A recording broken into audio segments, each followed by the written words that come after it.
हमको तो ये देख के आश्चर्य हुआ कि ठीक है मैं भी मांसाहारी हूँ कि 4 अंडे ब्रेकफास्ट में खाली, अगर 4 अंडे ही खा लूं तो सॉर्ट आउट हो जाएगा ब्रेकफास्ट।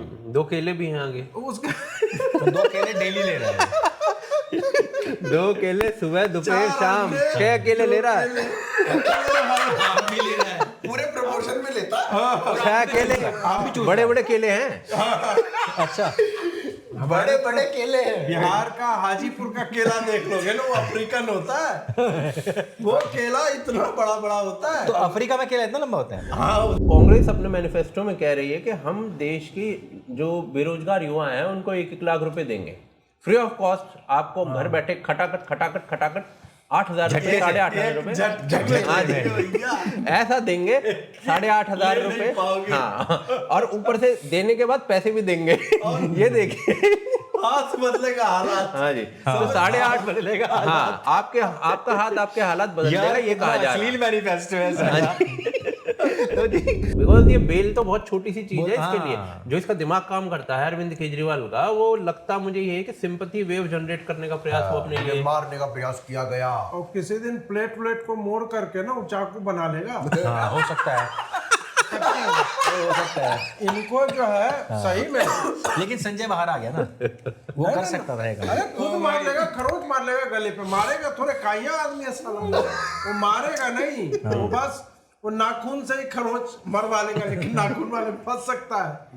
कि भाई क्या आप साबुन उठा रहे थे भाई, आप क्या हो गया था भाई, आप खरोच ये क्यों आ गया भाई? आप सही में एग्स ही खा रहे थे? हाँ 3 तारीख को भाई साहब ने 4 अंडे लिए, 2 केले लिए। ये ऐसा क्या होता है? 2 केले लिए, 2 अंडे लिए। यार अब तो एक्शन प्लेट में लाके दिया होगा अच्छा, किसी ने अच्छा, कि लीजिए। अच्छा जी, ठीक है। चाय, पानी की 2 बोतलें ली। दोपहर खीरे नहीं खिलाया क्या उसने? दोपहर को भाई ने राजमा, ले रहा है कि नहीं साबुत? सलाद साबुत ले रहा है या काट? राजमा सब। Eggs are the best exercise. Eggs ना, ओनली एग्स। एग्स ही एग्स बोलना भाई। जुबैर इसका वीडियो काट के बोल देगा। अगर आप एग्स कर लेते हो ना, एग्स, तो आप पार्क के 4 चक्कर मारने जैसा। एग्स कर लो तो जवान बना रहता है इंसान। मतलब आपको कुछ नहीं करना है, बस एग्स करे जाओ। एक कॉरिडोर के नाम से एक राजनीतिक पार्टी बनी थी, उसकी कितनी सीट आ रही है इस बार?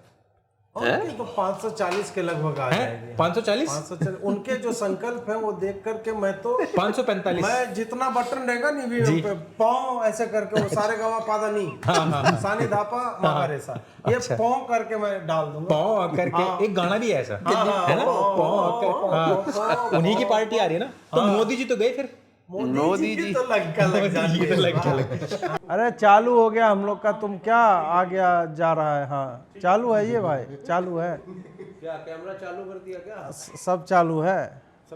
हाँ तो मैं ये बोल रहा था ना, IAS बना दो, IPS बना दो, शर्जील इमाम को IIT भेज दो, है ना, उमर खालिद को JNU, the extreme premium university जो 200 से भी नीचे रैंकिंग में आती है, कहीं पे भी भेज दो।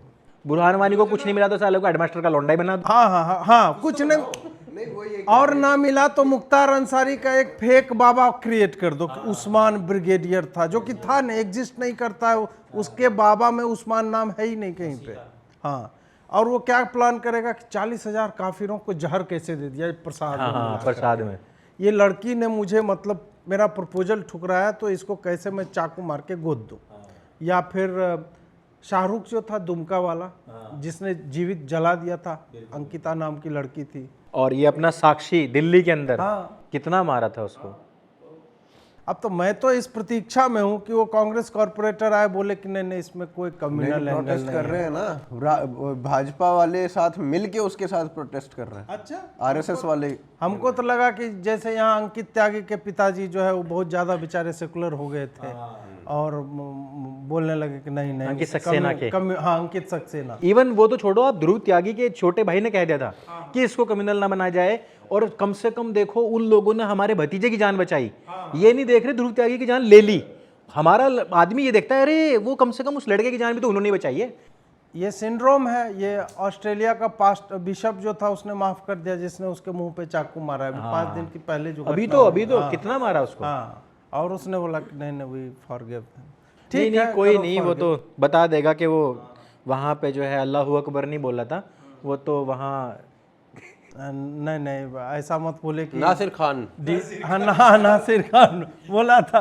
बताओ मवाजी ने एक्स बोला और गिगल कर दिया उन्होंने। आपकी जवानी का राज क्या है जीत जी? मेरे जवानी का राज है एक्स एक्स एक्स एक्स बोला मैंने, एक्स। हाँ इन्होंने एक्स बोला है, हाँ, और आप लोग जो है इसके वो हैं मतलब। साक्षी है। हम तो इसके गवाह हैं। हाँ हाँ हाँ। चलिए अब मित्रों आरंभ करते हैं। सबसे पहले तो बीजेपी मैनिफेस्टो और कांग्रेस का मैनिफेस्टो और लेफ्ट के मैनिफेस्टो पे बात करेंगे।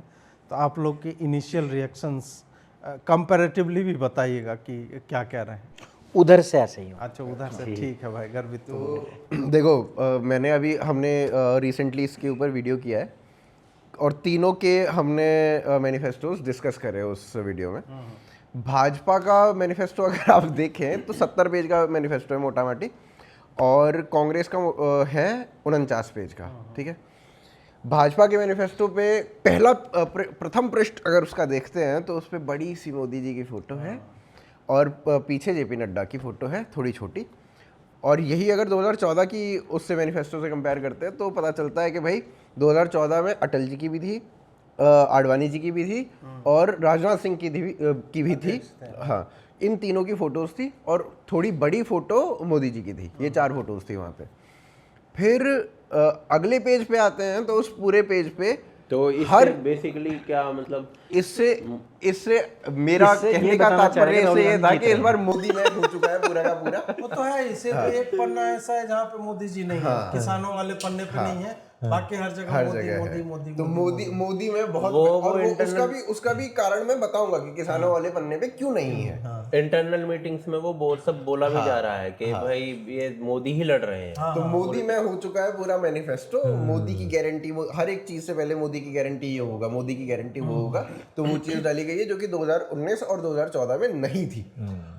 और फिर इसके बाद अगले पेज पे आते हैं हम, तो उसमें हमें कुछ गारंटीज मिलती हैं, जिस गारंटी में चीज़ें बहुत अच्छी अच्छी भी हैं कुछ। अगर हम 2000 इसमें ये बात भी करेंगे कि 2019 में हमने क्या क्या चीज़ें पूरी करी, क्या क्या चीज़ें पूरी नहीं करी, और फिर 2024 में भी आएंगे। तो पहले 24 के मैनिफेस्टो की बात करते हैं। तो मैनिफेस्टो में अगर हम देखें तो बात की जा रही है कि चंद्रयान पे जाएंगे, मैन मिशन किया जाएगा। बात की जा रही है कि एक साइंटिफिक रिसर्च सेंटर, अनुसंधान केंद्र बनाया जाएगा और साइंटिफिक रिसर्च को महत्ता दी जाएगी। उसके लिए मेरे ख्याल 1 लाख करोड़ के आसपास जो है वो फंड जो है दिया भी जाएगा।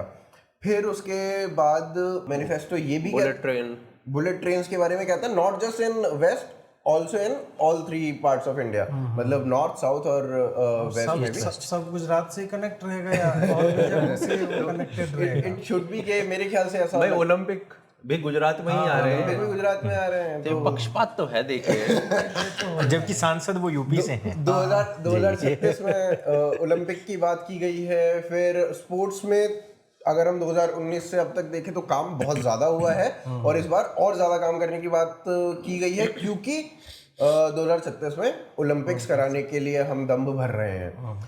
फिर अगर हम और बातें करें इसमें तो किसानों के लिए कई सारी चीज़ें हैं, लेकिन इसमें आम आदमी के लिए जो मतलब जो मध्यम वर्गीय है मध्यम वर्ग के लिए बहुत कुछ है। मध्यम वर्ग के लिए काफ़ी सम्मान किया है मोदी जी ने, बहुत सम्मान है आपके। तो मध्यम वर्ग के लिए एक बहुत अच्छी चीज़ जो मेरे को लगी, जो पर्सनल 4-5 चीज़ें हैं जो मैनिफेस्टो के अंदर है, पर जो कैटेगोरिकली बोलने वाली बात है वो ये है कि मध्यम वर्ग के लिए उन्होंने कहा कि हम ना एक इकोसिस्टम बनाएंगे स्टार्टअप्स का, और उस इकोसिस्टम के लिए टियर बी और टियर सी सिटीज में, 2 और 3 टियर 2 टियर 3 सिटीज में हम IIMs और IITs खोलेंगे, जिससे उस स्टार्टअप इकोसिस्टम को और ज़्यादा बूस्ट मिले। तो ये मध्यम वर्ग के लिए ये बहुत एक इम्पैक्टफुल चीज़ रहेगी। फिर स्टार्टअप इकोसिस्टम को कैरी आउट करने के लिए बहुत सारी स्कीम्स 19 में भी लॉन्च हुई थी, कुछ स्कीम्स अभी और लॉन्च करने की बात चल रही है। तो वो भी एक बहुत अच्छा कदम है as far as manifesto is concern. तो ये चीज़ें कैटेगोरिकली बोलने वाली थी। बाकी 15,000 किलोमीटर सड़क बनाने की बात है, जिसको बहुत सारे लोग ये कह देते हैं कि भाई नहीं, क्या ही करना है सड़क बनवा के, तो वो भी ये है। तो उसके अंडर आ रहा है ना, जो हमारा भारतमाला। हाँ, भारतमाला। ये और मतलब कुछ लोग ना ये भी कहते हैं कि ये सड़कें तो बन रही है, सड़कें तो मतलब बननी ही थी ना, वो तो विद टाइम बनता ही है ना।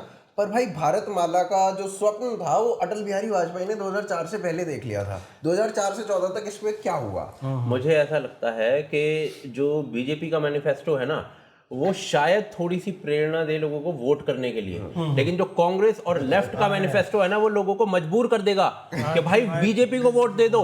मतलब साला कौन बनाता है तुम लोगों के मैनिफेस्टो? राहुल गांधी खुद बना रहा है क्या?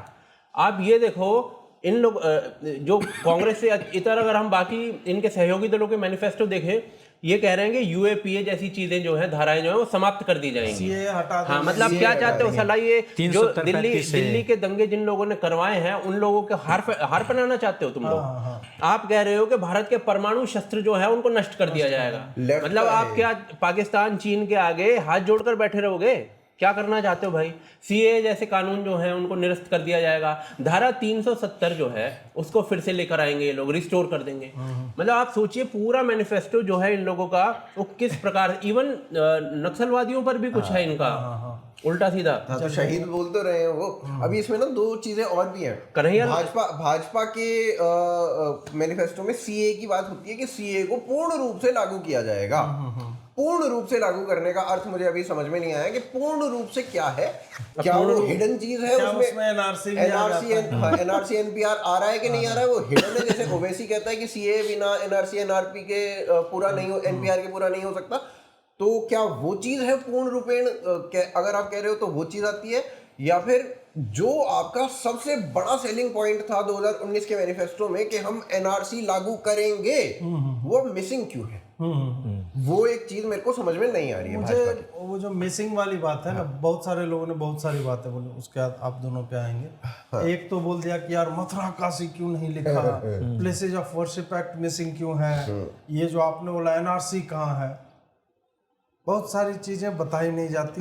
हाँ, बिल्कुल बिल्कुल बिल्कुल वो हो जाता है। और अभी के टाइम में भाजपा बहुत ही कॉन्शियस है। मतलब इन्होंने जो सबका साथ सबका विकास वाला सेगमेंट है ना, उसमें मुस्लिम शब्द का और अल्पसंख्यक का भी कोई जिक्र नहीं किया है, जिससे लगे कि अल्पसंख्यक मतलब मुस्लिम। भाषाई अल्पसंख्यक का जिक्र किया है, एससी का किया है, एसटी का, ओबीसी का किया है, मुसलमान कहीं पर नहीं है। पसमानदा का तो बिल्कुल नहीं किया। बिल्कुल नहीं। ये सीखे है ना, ये जो स्नेह यात्राएं निकाल रहे थे ना, तो स्नेह की बत्ती बना करके कई चुनाव में जो है इनकी वो डाल दी गई, प्रज्वलित कर दी गई। खाली डाली नहीं, डाल के प्रज्वलित की, जो अभी तक जल रही होगी। और उसकी ऊष्मा चूंकि मतलब आप मान लीजिए इतना निकला रहे, तो उसकी गर्मी नीचे में भी वो पूरा लाल हो गया इनका। तो उस कारण से इन्हें लगा कि ना भाई, सबका साथ सबका विकास रखो, विश्वास वाला जो है अब ना रैली में बोलना है ना मैनिफेस्टो में लिखना है, उससे हमारे बहुत सारी चीजें। हिमंता जी तो बस दो ही बोलते हैं, सबका साथ सबका विकास तक रुक जाते हैं, विश्वास पे आते ही नहीं है। वो कहते हैं नहीं, मेरे को जीतना ही नहीं है भाई, मेरे को जीतना ही नहीं है। हाँ, वो तो कह देते हैं भाई सीधा नहीं जीतना। आई थिंक इतनी क्लैरिटी होनी चाहिए। होनी चाहिए। और इन्होंने वही है ना कि दूध का जला मट्ठा भी फूक फूक कर पीता है। और इन्होंने ये बात सीखा है कि अभी चुनाव के समय में ये अपने सपोर्टर्स को उग्र नहीं करना चाह रहे हैं। बिल्कुल। क्योंकि ऑलरेडी छिटके हुए बहुत सारे लोग, उनको याद आ गया ना कि साले तुम फिर से ये पसमानदा तुष्टिकरण, हमें जाना ही नहीं, हमें वोट ही नहीं देना। तो ये भी है। और फिर अगर हम लेफ्ट की बात करें तो लेफ्ट ने ना एक बहुत इंटरेस्टिंग बात करी है जिसके ऊपर चर्चा आवश्यक है। उन्होंने लिखा कि यूएसए से हम अपने जो टाइज हैं, अभी जो हमारी इतने स्ट्रॉन्ग टाइज हैं, उनको धीरे धीरे डाइल्यूट कर करके समाप्ति की ओर लेके जाएंगे, और चाइना से हम अपने टाइज को बहुत अच्छा कर देंगे। ये लेफ्ट ने कैटेगोरिकली लिखा है। और अब आप इसको वेनेजुएला से कंपेयर करना। वेनेजुएला में जब सरकार आई थी, क्या नाम था इसका, चैवेज की जब सरकार आई थी, तो उसने क्या कहा था? उसने सबसे पहला कार्य ये किया कि चीन और रूस से अपने टाइज बहुत अच्छे कर दिए और अमेरिका से अपने टाइज बिल्कुल समाप्त कर दिए। यही काम उसने किया। और उसके बाद आज वेनेजुएला देख लो, साला 1600% का इन्फ्लेशन है, उससे ज्यादा ही है बल्कि अब तो। 2017 में 1600% का इन्फ्लेशन था, अब कितना है पता ही नहीं है। तो हम उसी डायरेक्शन में अगर लेफ्ट की सोचे तो वहीं जाएंगे। लेफ्ट वाले तो क्लास मॉनिटर का भी चुनाव नहीं जीत पा रहे हैं बेचारे, तो उनको क्या, वो कुछ भी बोल देंगे, हम अपनी माँ का विवाह करवा देंगे चीनियों से। तो वामपंथी मैनिफेस्टो में बोलेगा कि जो लोग हमें वोट देंगे तो हम अपनी माँ बहन का विवाह जो है करवा देंगे उनसे, इस टाइप का भी वो कर सकते हैं। They can promise with the moon. I think मैं अगर इस पे मैनिफेस्टो पर बात करना चाहूँगा, तो जब वेनेजुएला की बात आई है तो एक बहुत इम्पोर्टेंट संदर्भ में मैं इस बात को लेकर जाना चाहूँगा, जो है फ्रीबीज के बारे में। कांग्रेस का जो मैनिफेस्टो है उसके भीतर क्या क्या प्रॉमिस कर दिया गया है। They are promising you the moon, पर वो तुम्हें जिसे कहते हैं ना कि एक पत्थर का क्या तो यहाँ सभी समझदार प्रबुद्ध लोग हैं, मेरी भावनाओं को एकदम से पकड़ते हैं, समझ जाते हैं। हाँ, आप भी समझदार हैं, मुझे पता है। नहीं पकड़ते हैं। बोलो, घर में कलेश हो जाएगा।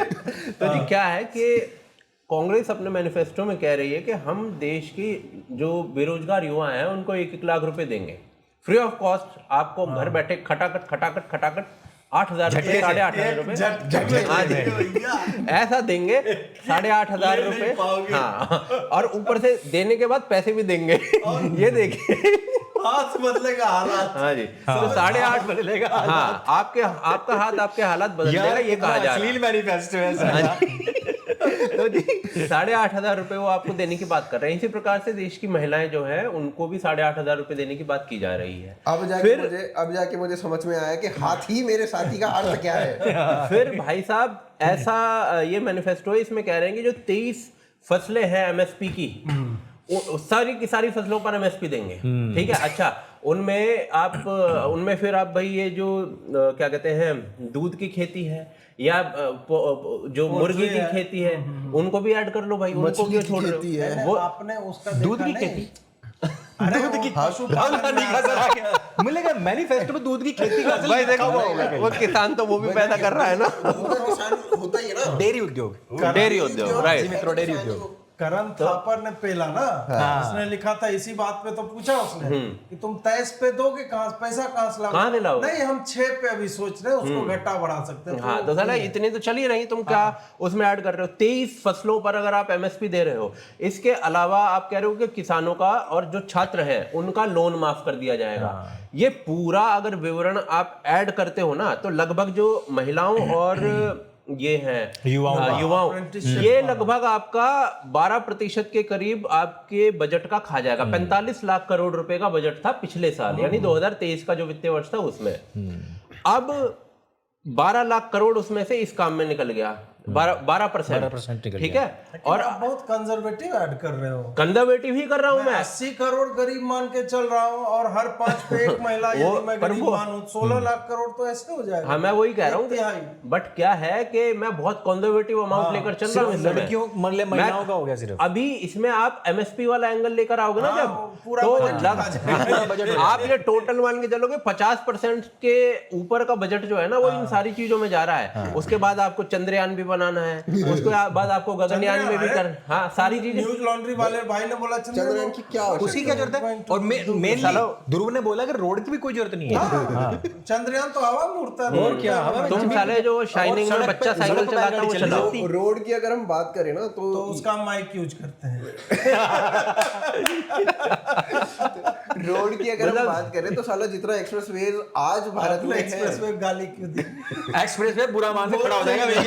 मैं नहीं, यूं पढ़ा है ना, यूं खड़ा हो जाएगा। मैं नहीं भाई, मैं नहीं। आप आई थिंक कल वो नोलान की पिक्चर देख के आए हो, कौन से वाली? इंसेप्शन। नहीं, मैंने देखा, उसमें रोड खड़े। इंसेप्शन मैंने बचपन में देख ली थी। अच्छा, आपके बचपन में यहाँ पर जो वो मेरठ में बनने वाली इंसेप्शन थी वो आई होगी, है ना? वहाँ पे धाकड़ छोरा, ये धाकड़ छोरा आपने देखी? आप इस फिल्म को देखिए, ये मेरठ की इंसेप्शन है। एक जगह भी सपना नहीं है उसमें। तो पता है एक्ट्रेस है ना, उस समय सपना थी ही नहीं। ये धाकड़ छोरा जब आई थी उस समय सपना अपना थी नहीं। अच्छा, हाँ, जिस सपना के आप सपने ले रहे हो, उत्तर कुमार हुआ करता था उस टाइम। उत्तर कुमार, सड़क पे आई सड़क। तो सड़क की अगर हम बात करें ना, तो भारत में आज जितने एक्सप्रेसवेज हैं या जितने की परिकल्पना है, उसके बाद भी हम साला चाइना से मेरे ख्याल 3-5 गुना पीछे रहेंगे। ठीक है, और जितने एक्सप्रेस चाइना में है, जितने इसका मैं डेटा देता हूँ। डेटा क्या देखा है है डेटा है कि 1,61,000 हाँ इतने किलोमीटर के एक्सप्रेसवे चीन में 2020 में हमारे पास 2014 में 957 किलोमीटर के एक्सप्रेसवेज है। मैं हाईवेज की बात नहीं कर रहा हूँ, एक्सप्रेसवेज और हाईवेज में आई थिंक अंतर करना आना चाहिए। जहां से आपको यू टर्न वगैरह मिल जाए, बहुत सिंपल अंतर बता रहा हूँ, जहां से आपको यू टर्न मिल जाए वो आपका नॉर्मल हाईवे होता है। एक्सप्रेसवे होता है बहुत द्रुत गति के लिए, बहुत तेजी से चलने के लिए होता है। उसमें 100, 120, 140 तक आप पहुंचते हो। हालांकि भारत में आई थिंक 120 पर भी चलान कट सकता है, 100 तक ही रखते हैं। तो और ऊपर से अगर ये दिल्ली वाला जो है इसमें तो 50 का है। अरे भाई साहब, ये इसमें तो साला गाड़ी ऐसी चलती है। फरीदाबाद और दिल्ली को जोड़ने वाला एक एक्सप्रेसवे है, उसमें 30 की लिमिट है, लिमिट 30 की एक्सप्रेसवे। तो आप ये सोचिए कि ये 1,61,000 किलोमीटर के अगर एक्सप्रेसवे चीन बना चुका है 2020 तक, उसके बाद उसने ऐड भी किए होंगे। भारत में सिर्फ 950 किलोमीटर का एक्सप्रेसवे, 2022 तक भारत में लगभग 5,500 किलोमीटर के एक्सप्रेसवे, इस समय 8,000 किलोमीटर के और बन रहे हैं और काफी किलोमीटर के और पेपर्स पे हैं। तो अगले आने वाले कुछ वर्षों में भारत के भीतर 30,000 किलोमीटर के एक्सप्रेसवे होंगे। उससे भी आप कंपैरिजन करिए 1,61,000 किलोमीटर और 30,000 किलोमीटर। हमें अगर साइज भी देख लेना, चीन से हमारा साइज जो है वो 2-3 गुना कम ही, हमारा साइज हमेशा बड़ा ही रहता है। हाँ, क्योंकि हम चावल नहीं खाते। चीन वाले साइज बढ़ाते भी रहते हैं ना, इधर कभी मंगोलिया को सलाह देते हैं, कभी जो तिब्बत वालों को सलाह देते हैं, तो उनका साइज तो आप उस हिसाब से कंपेयर करके देखते हैं तो भी हमें आई थिंक 30,000 जब किलोमीटर के एक्सप्रेसवे हम बना चुके होंगे तो भी शायद हमें डबल करने की जरूरत पड़ जाए। एग्जैक्टली, बिल्कुल नहीं तो बूमिंग इकोनॉमी के लिए बिल्कुल। और इससे ये लोगों को इसकी महत्ता नहीं समझ में आती। आई थिंक हम इसको पहले भी डिस्कस कर चुके हैं। आपका एक्सप्रेसवे बनता है तो आपका जो बिजनेस होता है, वो बिजनेस जो एक दिन में अपना सामान भेज रहा था, वो कुछ घंटों में सामान अपना एक जगह से दूसरी जगह तक भेजता है। चेक होता है, उससे पूरा का पूरा जो होता है बिजनेस का जो कॉस्ट होता है वो कम हो जाता है। इन्फ्लेशन चेक होता है, सारी चीजें जो होती हैं वो। एक छोटे से एग्जांपल से बताता हूँ। दिल्ली आज उसको बोलने मैं लड्डू खा लेता हूँ, मैं लड्डू खा लेता हूँ, तुम लोग बात करो। दिल्ली से मुंबई जो है वो 10 घंटे में हम पहुंचेंगे। राजधानी भी 12-13 घंटे में पहुंचाती है, 14 घंटे तक पहुंचाती है राजधानी भी, ठीक है। सड़क से तो आई थिंक और ज्यादा टाइम लगता है, 24 घंटे से ऊपर है। अभी तो बहुत टाइम लगता है सड़क से। दिल्ली से मुंबई एक्सप्रेसवे के बनने के बाद हम 10 घंटे में मुंबई पहुंचेंगे, ठीक है। 10 घंटे में क्या? हाँ 10 घंटे। अभी एक्सप्रेसवे जब बन जाएगा तो 10 घंटे का है, उन्होंने जो टाइम दिया है कि 10 घंटे में आप पहुंच जाओगे। अभी ये जो कनेक्टिविटी बन जाएगी, उसके बाद ट्रक्स अगर 10-12 घंटे में पहुंच रहे हैं, जो अभी 36 घंटे में पहुंच रहे हैं, तो उससे कितना बूमिंग हो जाएगा, कितना टाइम सेव होगा, कितनी सारी लॉजिस्टिकली हम कितने इंप्रूव हो जाएंगे, वो आप समझ सकते हो यहाँ से। अंकुर भाई 12 घंटे। ये तो भाई चुनाव प्रचार चल रहा है, यहाँ से मैनिफेस्टो पे बात होनी हुई थी तय। मुझे सवाल याद है, ये सब मैनिफेस्टो में ही है, मैनिफेस्टो की बात है। अरे तो चुनाव प्रचार है भाई साहब, खुल्लम खुल्ला पैसे आ रहे तुम्हारे पे। मेरा देख लो, आज तक अपना सेटअप नहीं लगा भाई साहब, पर्ची बुनरी करने की, थोड़ा थोड़ा पैसा आ रहा है, उससे हम थोड़ा थोड़ा सामान खरीद रहे। मैं प्रचार नहीं करता ना, इसलिए मोदी जी नाराज है मेरे से। प्रचार कल वही मैं बता रहा था, फिर आपको मौका अब नहीं मिल रहा है बोलने का। जी जी, मैंने रामनवमी पे एक रील बनाई। हाँ भाई साहब, एक मिनिस्टर है, वो इतने ग्रेशियस थे कि फोन करके बोला मुझे कि ये बहुत अच्छा बना है और मैंने आपकी अनुमति के बिना जो है इसको प्रयोग में ले लाया, जो किसी को भी सुन के अच्छा लगेगा कि रामनवमी वाला अच्छा था। सामने। और एक आईटी सेल का एक आदमी है जो मुखिया है, हाँ, वो कितना निर्लज्ज है साला, वो सार्वजनिक रूप से मतलब रिट्वीट भी नहीं करना चाहता, वो डाउनलोड करके और इंटरनली घुमा रहा है मोदी जी की जय जयकार, मोदी जी देखो राम भगवान क्या करते थे, मोदी जी क्या करते थे, जबकि वो दिन भर में 400 रिट्वीट ही मारता है। एग्जैक्टली उसका दिन ही रिट्वीट में बीतता है, फिर भी वो हमारे जैसे लोगों फिर भी हम लोग अपना 15 लाख तो निकाल ही चुके हैं। और मित्रों क्यूआर कोड दे रहे हैं हम यहाँ अजीत भाई का, तो अगर आपको हेल्प करनी है तो आप इस पर स्कैन करके ही भेज सकते हैं। अब मैनिफेस्टो पे वापस आते हैं। आप लड्डू खाओ भाई लड्डू दो। लगे आज बुक तो प्रमोट कर लो, बुक बोल रहा हूँ आपकी, लड्डू भाई अगर ये इतनी जबरदस्ती कर ही रहे हैं ना तो भाई डिस्क्रिप्शन और पिन कमेंट में लिंक दे दिया अजीत भाई ने, वहां पर जाके आप खरीद सकते हैं। और तो मैनिफेस्टो की बात ये चल रही थी। वैसे अगर देखा जाए ना तो मोदी काल जो पिछला 5 साल का रहा है वो सिर्फ 2.5-3 साल ही चला है। हाँ। क्योंकि भाई देखो लंबे टाइम तक तो महामारी चली है। अगर हम ये कहने लग जाएं कि ये प्रॉमिस डिलीवर नहीं हुआ, वो प्रॉमिस डिलीवर नहीं हुआ, भाई ये तो जबरदस्ती वाली बात होगी ना कि आप कह रहे हो आज की तारीख में कि बुलेट ट्रेन नहीं दी जी। वो प्रॉमिस में लिख रखा है ना कांग्रेस ने कि ये प्रॉमिस किया था, नहीं दिया। आपने पहले भाजपा के साथ में संगठन करके शिवसेना ने वहां सरकार बनाने के लिए इलेक्शन लड़ा, मोदी के नाम पे इलेक्शन जीत गए और हाथ मिला लिया, वो बेचारे बुलेट ट्रेन का ही प्रोजेक्ट रोका सिर्फ इसलिए ताकि 2024 में मोदी इसको यूं प्रोजेक्ट ना कर सके। तो आप एक तरफ तो रोकते हो, दूसरी तरफ से आप ये भी कहते हो कि प्रॉमिस कंप्लीट नहीं किया। इसी तरीके से मेट्रो सिटीज के बारे में भी है कि भाई जिस टाइम पे नेसेसिटी थी, आवश्यकता थी देश को, कि देश तो पूरा का पूरा अपने घरों में पैक हो गया, खाना पानी कहीं किसी के पास था नहीं, वैक्सीन उस टाइम कहीं थी नहीं, तो चारों तरफ तो एकदम पैनिक का माहौल बना हुआ था। पूरा सरकार का फोकस उधर जाता या इधर काम करते। फिर भी आप देखोगे जो भी कार्यकाल रहा है उसमें फिर अच्छा अभी एक मैनिफेस्टो में उन्होंने बोला कि हम फिर भी जो अपने 80 करोड़ लोगों को अनाज दे रहे थे वो हम कंटिन्यू जारी रखेंगे। तो वो सब कुछ करने के बावजूद भी आप जो मूलभूत आधारशिलाएं हैं, मैं मानता हूं इंफ्रास्ट्रक्चर, भाई ध्रुव की तरह मैं तो कह नहीं सकता कि रोड की क्या आवश्यकता है। अभी आप ये दिल्ली से कटरा वाला देखोगे अमृतसर तक, भाई मैं मतलब देख कर मैं हैरान हूं कि अभी उन्होंने जो लैंड एक्वायर जो कर ली है ना वो ऐसी है कि 6 लेन अभी है और 6 लेन बाद में बन सकता है उसी पे, वो 12 लेन हो सकता है।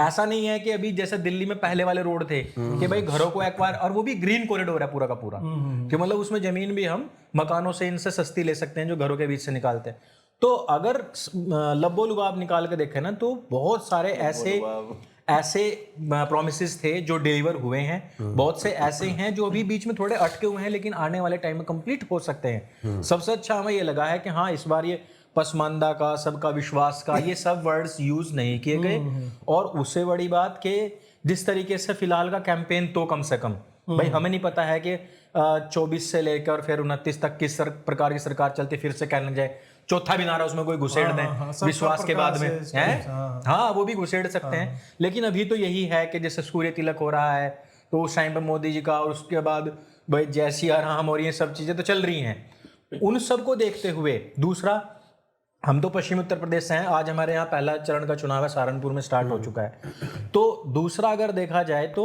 इलेक्शन के तरीके से अगर देखा जाए तो जो छोटे छोटे जो दल है ना उनके साथ जो उन्होंने मिलकर काम करा है, और उसमें सबसे बड़ा देखो रालोद के साथ मिलकर काम करने का, तो किसानों का मैनिफेस्टो में पूरा का पूरा एक कॉलम रखने का, जो आपने कहा कि भाई इसमें मोदी जी का फोटो भी नहीं है, पूरी तरीके से वो किसानों को समर्पित उन्होंने पेज किया है। तो उसमें भी इस तरीके के झूठे वादे नहीं है कि भाई हम 30-23 फसलों के ऊपर MSP दे देंगे, ये कर देंगे, वो कर देंगे। जो सम्मान निधि थी वो रहेगी, बदस्तूर जारी रहेगी। उसके बाद में जो अपना जमीन को लेकर के उसकी जो क्वालिटी है उसको सुधारने के, उसमें हो बीज की हो, खाद की हो, ये सब का जो भी वादे थे वो कंप्लीट करने का जितने प्रैक्टिकल वादे हो सकते हैं वो उन्होंने किए हैं। ये नहीं कि भाई 1 लाख रुपए दे देंगे। और ये जिन्होंने दोनों ने ये खैर बहुत बड़ी बात कही है, और जो उदाहरण रखे बीच में कि अगर हम किसी को भी, अगर बेरोजगार को हम घर बैठे, जिसका बाप अच्छा कमा रहा हो ना, वो भी कमाने की नहीं कोशिश करता, मान के चलो अगर सरकार ही देने लग जाए ना तो बाप भी नहीं कहेगा कि तू कमाने के लिए कहीं जा। तो वो चीज है। तो मनरेगा ने कैसे पूरी ग्रामीण अर्थव्यवस्था चौपट कर दी, चौपट करी है भाई, वो हम सब ने देखा है। भाई साहब गेहूं काटने के लिए नहीं अगर नहीं, आपको नहीं पता है, इनको पता है पुलकित भाई को, मजदूर नहीं मिलते। अरे आपको तो इसलिए नहीं मिलते, चलो ठीक है, बिहार से आ रहा है, इधर उधर से आके सप्लीमेंट करते थे, या फिर पंजाब हरियाणा वालों, मनरेगा के कारण के गांव की स्थिति बदतर, हमारे गांव में यार नहीं मिलते हैं। मैं भी यही कह रहा हूँ कि बिहार से तो अब आने बंद हो गए, बहुत कम हो गए। लेकिन ये इसके कारण से वो लोगों को क्या होता है ना कि अब हमने इतना जोड़ लिया, बस इसी में हम गुजारा करेंगे, अब हमें किसी की नहीं करनी, अब हमें पढ़कर राजनीति करनी है। तो वही लोग हैं फिर कि राजनीति करते हैं, और वो गंदे तरीके की राजनीति होती है, कच्ची पिए नाली में पड़ के होगी राजनीति। तो वो चीज जो है ना वो एक मान के चलो कि जो हमारा युवा समाज का जो दिमाग है, ये जो समय है, जो हमारे देश की तरक्की में कहीं ना कहीं फ्रूटफुल हो सकता था, वो नहीं रह पाता है। वो फिर पूरी तरह से बंदिया हो जाता है, बांझ हो जाती है फिर जवानी। और राहुल गांधी का एम ही यही है। हाँ, उसका एम ही है कि यार पैसा दे दो, तुम्हारी स्थिति नहीं सुधारनी है मुझे, हाँ, तुम्हें हम पैसा दे देंगे। और रोड और सड़क की, बस लास्ट में खत्म कर रहा हूँ। अब मैं आपको छत्तीसगढ़ का एक उदाहरण बताता हूँ, जहां जहां पे भी भाजपा सरकारें पहले रही हैं और वहां फिर कांग्रेस सरकारें आई हैं, तो उन्होंने सबसे बड़ा काम क्या किया है कि वो रोड सड़कें वगैरह जो भाजपा बना चुकी है ऑलरेडी, तो वो अगले 4-5 साल चलनी है। ठीक है, तो वे क्या करते हैं कि वो सारा पैसा बांटते हैं। जैसे भूपेश बघेल की आप योजनाएं देखोगे तो गोबर में पैसा बांट दिया, पेशाब में पैसा बांट दिया, फिर फ्री का पैसा बांट दिया, फिर चावल बांट दिए, फिर दारू का होलोग्राम बांट दिया, और फिर युवाओं को वैसे पैसा भी देना। तो उसमें विकास कार्य नहीं होते हैं। ये जो आप कह रहे हो ना कि डबल हमने एयरपोर्ट कर दिए, हर 5वें दिन एक कॉलेज खुल रहा है, ये सब चीजें नहीं होती है। फिर सारा पैसा उधर जाता है। और ये इन्होंने मेंटालिटी हिंदुस्तानियों की बनाकर रखी हुई थी। मेरे गांव में सड़कें, जितना तक हम स्कूल में पढ़े हैं ना, हम बीच सड़क पर साइकिल नहीं चलाते थे, जो धोरा होता था ना कच्चा, उस पर चलाते थे, बिकॉज उस पर बीच में इतने मोटे मोटे पत्थर। यस, और जिस टाइम गन्ना चलता है तो ट्रक के नीचे, पहिए के नीचे आकर पत्थर ऐसा ना गोली की रफ्तार से निकलते थे, उसमें कई लोग मरते थे। हमारे यहाँ बस और डग्गा मार बहुत चलते थे उस दौरान, सड़क थी नहीं अच्छी, तो उसमें बसें पलट जाती थी। तो आए दिन खबर आती थी कि इकलौता लड़का था वो मर गया, वो घर का अकेला कमाने वाला था वो मर गया। एक बार तो एक फौजी आया छुट्टी मना के वापस, वो बस पलट गई पूरी क्योंकि रोड खराब थे। जैसे हम देखते नहीं है लेह लद्दाख में बसें कि वो डेंजरस रोड वाले वीडियो आते हैं नेपाल के, वैसे रोड होते थे। बस पलट गई कि फौजी आया था छुट्टी मनाने के लिए और रास्ते में मर गया, बारात पलट जाती थी। वे स्थितियां रही हैं और उसमें लोग खुश थे। हमारे यहाँ जब ये भाजपा गवर्नमेंट पहली बार आई और बढ़िया रोड बनाने शुरू कर दिए, तो इवन किसानों ने गालियां दी, हमारे लड़के अब 80-90 की स्पीड से मोटरसाइकिल चलाएंगे, एक्सीडेंट होगा तो मर जाएंगे। ये मेंटालिटी हो चुकी थी और पुराने आदमियों की अभी भी है कि हम अब लड़के देख लेना कितनी स्पीड से भगाएंगे, हाईवे तो गलत बन रहे हैं। तो वो मेंटालिटी ही वापस ये लाने का अब सोच रहे हैं कि भैया फ्री वाइज बांटो, अपने घरों में रहें, लोग घर में वोट देते रहें। फ्री वहीं से बट रहा है। बहुत लोग पूछ रहे हैं पैसा कहाँ से है, तो बहुत लोग को नहीं पता राजीव गांधी ने फिक्स डिपॉजिट बहुत उनको 6.5% ब्याज मिल रहा था मित्रों, और वही फिक्स डिपॉजिट। आप सोचिए कोई विधवा स्त्री फिक्स डिपॉजिट कैसे, मतलब कितने दर्द के साथ तोड़ती हो। बिल्कुल, नहीं ये मैं महालक्ष्मी योजना के लिए जो है पीसीस दे दो, बहुत बड़ा त्याग है। देखो उन्होंने रायबरेली त्याग दिया, खाली त्याग ही दिया है। वो त्याग दिया है। अमेठी ऐसा त्यागा है ना इन्होंने कि चर्चा नहीं कर रहे हैं। 26 को वायनाड में चुनाव है, उसी दिन अमेठी का इलेक्शन का नॉमिनेशन ओपन होने वाला है। तो उस शाम में आएंगे ताकि वायनाड इनका सॉर्ट आउट रहे, वहां ना कहा जाए कि अरे ये दो जगह से वो चीज ना हो, बहुत सॉर्टेड आउट। बोल तो रहा है ये बीजेपी का क्वेश्चन है। राहुल गांधी वो सेइंग ये बीजेपी का क्वेश्चन पूछ रहा है पत्रकार। पत्रकार को बताओ ये जो अभी क्वेश्चन है ना बीजेपी और कांग्रेस का क्वेश्चन क्या होता है। ये जो अभी फ्रीबीज पे बात चल रही थी, इसमें मेरा एक पॉइंट ये है कि बीजेपी भी जो है ना फ्रीबीज देती है, बिल्कुल देती है, परंतु उसमें क्या होता है, उसमें भी रेवड़ियां चल रही हैं, परंतु उसमें क्या हो एम्पावर करने वाली रेवड़ी मुझे लगती है। जैसे कि यदि आप शौचालय दे रहे हो किसी महिला को, तो शौचालय रेवड़ी नहीं कही जा सकती। नहीं, वो उसमें पॉइंट क्या, देखो मैं उसमें ये पॉइंट बताना चाह रहा हूँ। जैसे आप शौचालय बना रहे हो, उसमें भी सरकार टैक्स पेयर का पैसा ही दे रही है, इन्फ्यूज वही हो रहा है, राइट? या फिर आप उसको सीधा बस दे रहे हो, पर पॉइंट क्या है कि आपने उस चीज से एम्पावर किया, क्या निर्माण किया, राइट? वो 8,500 से क्या निर्माण होगा? बस इतना ही मेरा पॉइंट। खावेगा, हाथ पूंछेगा, सवेरे को ऊपर कर देगा, बस इतना ही मेरा, इतना ही वही है कि गरीबी को बिल्कुल गरीबी को वो करने का वही 2 तरीका है। एक है आप उसके हाथ में 8,500 दे दो, 8,500 में क्या करेगा? वो खाएगा, पिएगा, सवेरे गोबर करेगा, हाथ पूंछ लगा, बस वो 8,500 एक दिन में खत्म होंगे भाई साहब। चाहे हर महीने 8,500 की आवश्यकता पड़ती रहेगी। क्यों? क्योंकि उसके पास घर नहीं है, बिल्कुल, उसके बच्चे उसी के साथ मजदूरी करने के लिए जा रहे हैं, बिल्कुल, पढ़ाई नहीं कर रहे, तो उसका फ्यूचर भी ईंट ढोने वाला ही है। टॉयलेट नहीं है, बिजली नहीं है, गैस सिलेंडर नहीं है, नल से पानी नहीं आ रहा है, तो जल जनित रोग जो है वो बहुत अधिक होते हैं, ओपन होगा। इतनी सारी योजनाएं एक लाइफ को इम्प्रूव करने के। कर्नाटक की कांग्रेस सरकार ने, अजीत भाई क्या बोला? उन्होंने कहा कि फ्री बाइज में ही हमारा सारा पैसा उड़ गया, हम जो प्रोमिसेस किए थे इंफ्रास्ट्रक्चर के निर्माण के, वो कंप्लीट नहीं कर सकते भाई, क्या होता है? और हर चीज पे पैसा बढ़ा दिया अब उन्होंने। क्या क्या होता है? करेंगे? हाँ, वही हिमाचल अब में चल बोल रहा रहे हैं ना, और उसका इम्पैक्ट आपको लोकसभा चुनाव में दिख जाएगा। फिर कहेंगे कि ईवीएम हैक हो गई। तो ईवीएम हैकिंग से हम लोग आते हैं दूसरे मुद्दे पे। देखा मैंने कैसे क्या जोड़ा है, वाह क्या पर इसमें एक चीज रह गई है कि 2019 में कितने मैनिफेस्टो में कितने वादे पूरे हुए, कितने नहीं हुए। वो तो उन्होंने बोल दिया 2 साल तो यार भाई 2-2.5 साल तो देखो 2-2.5 साल सरकार चली उसमें है। निकल गया। तो पर वैसे अगर नहीं, उसके उसको बाद भी अगर एक लाइन में हम कवर करें तो अगर आप देखोगे मैनिफेस्टो में, मैं आपको एक मैनिफेस्टो का टिक मैंने मार्क किया है उसमें कि कितने पूरे हो गए कितने नहीं हो गए, तो उसमें आपको लगेगा कि 70% तो पूरे हो चुके हैं। एग्जैक्टली। और ये 70% भी ना कांग्रेस के 6 दशक के शासनकाल पे भारी पड़ा। ये 2.5 साल ये का देखो, काम, ये 2.5 साल का काम। बिल्कुल बिल्कुल। तो इसमें आप ये कह सकते हैं कि वो मतलब अन्नदाता वाला जो है, जो किसानों वाला है, उसमें काम नहीं हुआ है उस लेवल का जो एक्सपेक्टेशन यार थी। कितना डिसरप्शन हुआ। डिसरप्शन बहुत हुआ। जो उनके लिए रिफॉर्म्स लाए थे उसको बकलोली करके तुमने वापस करवाया, और फिर शिमला मिर्च साले डंप कर रहे हो उधर जाके। यही मैं कह रहा था कि पहले आपने कहा कि प्रॉमिस कर दिया कि इनकी आय डबल कर देंगे, फिर उसमें सारा का सारा वो बंकर लगा दिया, नहीं तो और फिर कह रहे कि डबल नहीं किया। डबल कैसे होता है? आई डबल ऐसे थोड़े है कि खटाखट अजीत भारती का- खटाखट करने से होता है डबल। अजीत भारती का 1 बीघा जमीन है, उसमें पहले 16 मन अनाज उपजता था, 32 उपज जाएगा। नहीं नहीं वो कर देना यार। वो साला ये लोग यूट्यूब अब बोल रहा है जो है ना एक्सट्रीम प्रोफैनिटी। अरे तेरी नॉर्मल प्रोफैनिटी नहीं, एक्सट्रीम प्रोफैनिटी। और इस कारण हमने जो है ठीक है तो उसको वो कर देते हैं। तो ऐसा मतलब ये पूरा चंकी हटा देना, फिर कहेगा कि अजीत जी अचानक से कट लेने के बाद हंसने क्यों लगे? बीप लगा के काम चला, बीप लगा दो और उसको म्यूट कर दो। हाँ, तो वही है।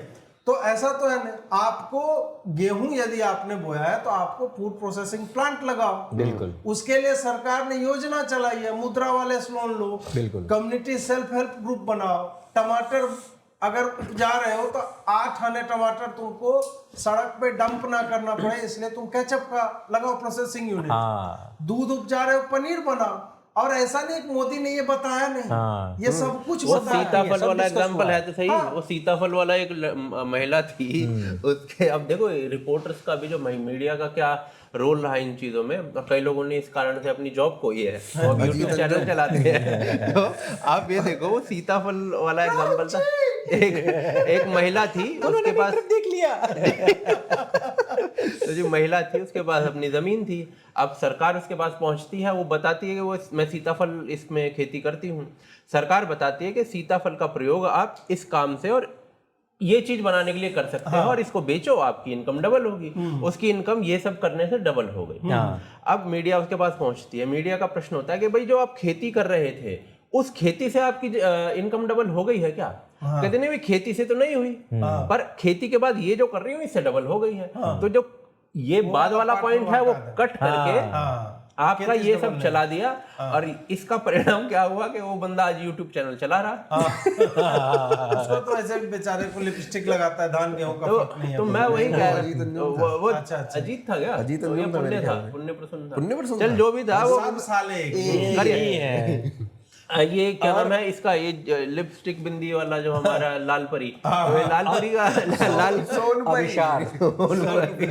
तो सोन परी का हाल ये था कि इसने कोई एक लड़की थी, छोटी लड़की थी, उसके रेप की खबर झूठी चला दी थी। हाँ, वो तो फंसे हुए ना। हाँ, तो ये सब कांड कर करके। अच्छा, एक बात समझ नहीं आई कि करण थापर आज तो कांग्रेस से पूछ रहा है, लेकिन जब से ये सारा आंदोलन चला था और वे कह रहे थे कि हमें सब पे एमएसपी चाहिए और अब फिर चाहिए, तब कुछ नहीं करा, तब ये इंटरनल मीटिंग में कुछ नहीं बोले। नहीं तो फंड सीज हो गया ना कांग्रेस वालों का, तो जिन तक पहुंच रहा हो सकता है वो नहीं पूछ रहे। करण थापर ने पूछ लिया। बहुत सारे लोग अब क्रिटिकल भी हो रहे हैं जिनको कैश काइंड ये सब मिला करता था।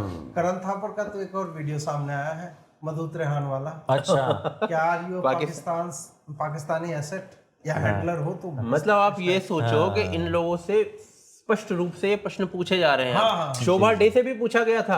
शोभा डे को तो एक पाकिस्तानी बंदे ने, वहां का जो आईएसआई का एक बंदा था आई थिंक, उसने बोला अपने वहां पाकिस्तान में ही इंटरव्यू देते समय कि मैं भारत में एक ऐसे व्यक्ति को, एक ऐसे मीडिया पर्सनालिटी को ढूंढ रहा था जो बोल पाए कि भाई जो कश्मीर में हो रहा है वो ठीक नहीं हो रहा है।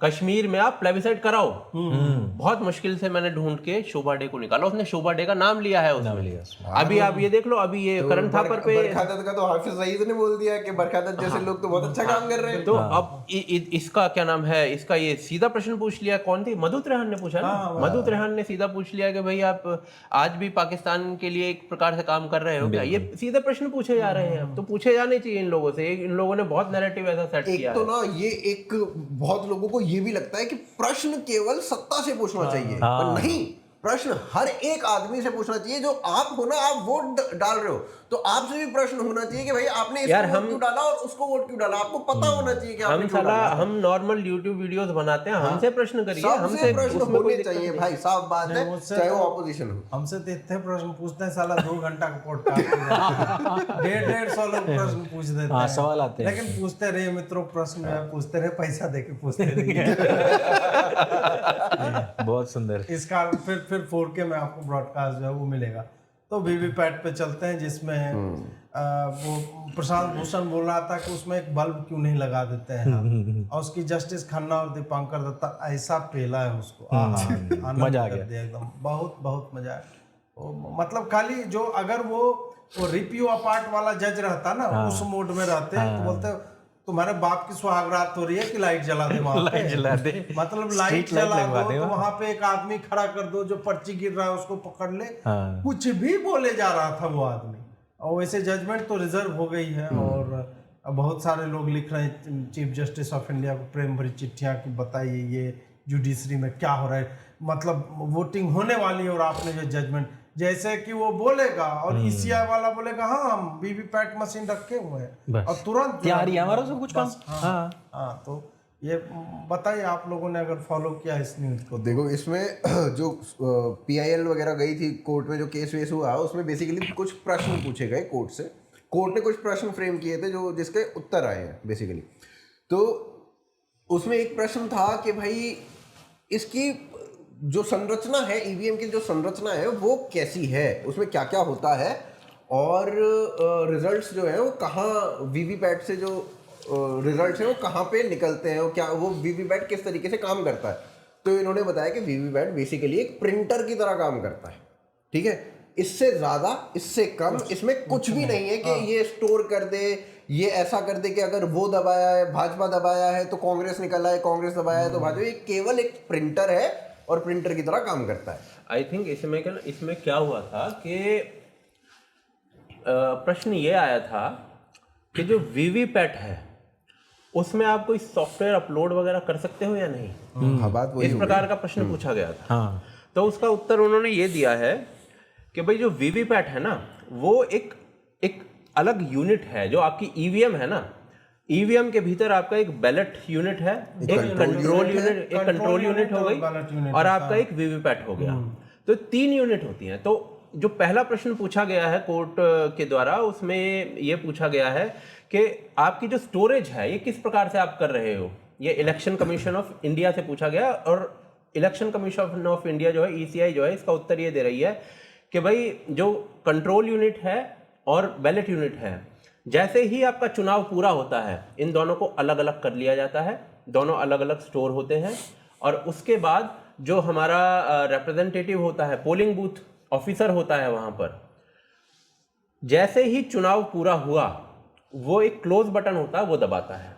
क्लोज बटन के दबाते ही वोटिंग बंद हो जाती है, पूर्ण हो जाती है। और टाइमिंग जो होती है, टाइमिंग को पोलिंग बूथ ऑफिसर रिकॉर्ड कर लेता है, और सेम टाइम जो है वो मशीन में भी रिकॉर्ड हो जाता है। फिर उसको बाद में मैच वॉच करते हैं। इसके बाद जो कंट्रोल यूनिट हो गई और आपकी जो बैलेट यूनिट हो गई, उन दोनों को अलग अलग पृथक करके अलग अलग स्टोर करती हैं। उसके बाद वो वॉर रूम्स होते हैं, या कौन से स्ट्रांग रूम्स होते हैं, स्ट्रांग रूम्स में पहुंचते हैं, जहां पर आपका जो कैंडिडेट होता है उसके सामने, कैंडिडेट या फिर उसके रिप्रेजेंटेटिव के सामने उसको हम सील करते हैं। उस सीलिंग के बाद वो जो मशीन होती है वो वहां पर सेव हो जाती है, 40-45 जितने भी दिन होते हैं, और उस दिन खुलती है जिस दिन फिर हमारे रिजल्ट होते हैं। हाँ, सिक्योरिटी फुल रहती है वहाँ। हाँ, बाकी इसमें और भी आई थिंक कई प्रश्न पूछे गए, पर जो उसका मेन क्रक्स है वो ये। हाँ, मेन क्रक्स यही है। थोड़ा मैं लोगों को और भी जानकारी देना चाहूँगा। ये तो बाद की प्रक्रिया हुई कि चुनाव के बाद क्या होता है। 4 करोड़ मेरे ख्याल वो 4 करोड़ वीवीपैट्स का टेस्टिंग भी हुआ है, जिसमें सारे रिजल्ट वही आए हैं। वो पहले से ही चलता आ रहा है। 4 करोड़ का बताया कि 4 करोड़ हमने वीवीपैट की पर्चियां निकली हैं, उनमें से एक भी ऐसा नहीं है जो इधर उधर। हाँ, तो जब दोस्तों ईवीएम का बताया ना, एक बैलेट यूनिट होता है, एक कंट्रोल यूनिट होता है। जिसमें बैलेट यूनिट जिसमें बटन्स होते हैं वो दबाते हैं। 3 बार ये रैंडमाइज होता है। ऐसा नहीं होता है कि चीफ इलेक्शन कमीशन जो है इंडिया का, भारतीय चुनाव आयोग, उसके भी ऑफिसर को पता नहीं होता है कि इस बैलेट यूनिट के साथ ये कंट्रोल यूनिट जाएगा। और वन टाइम प्रोग्रामेबल चिप होती है, उसमें कोई नेटवर्क से कनेक्टेड नहीं होता है। वो केवल और केवल कंट्रोल यूनिट से ही संवाद कर सकता है, इतना ही उसमें होता है। अगर आपने उसको छेड़ने की कोशिश की, वो नष्ट हो जाएगा, वो जिब्रिश फिर रिजल्ट देने लगेगा। ये सबसे पहले मान लीजिए 100 बैलेट यूनिट, 100 कंट्रोल यूनिट भेजा जाता है स्टेट, एक स्टेट की मान लीजिए रिक्वायरमेंट है। स्टेट में भी वो फिर रैंडमाइज होता है। ऐसा नहीं है कि ए के साथ 1 जाएगा, बी के साथ 2, नहीं, वहाँ फिर जो वहाँ से है उसको रैंडमाइज।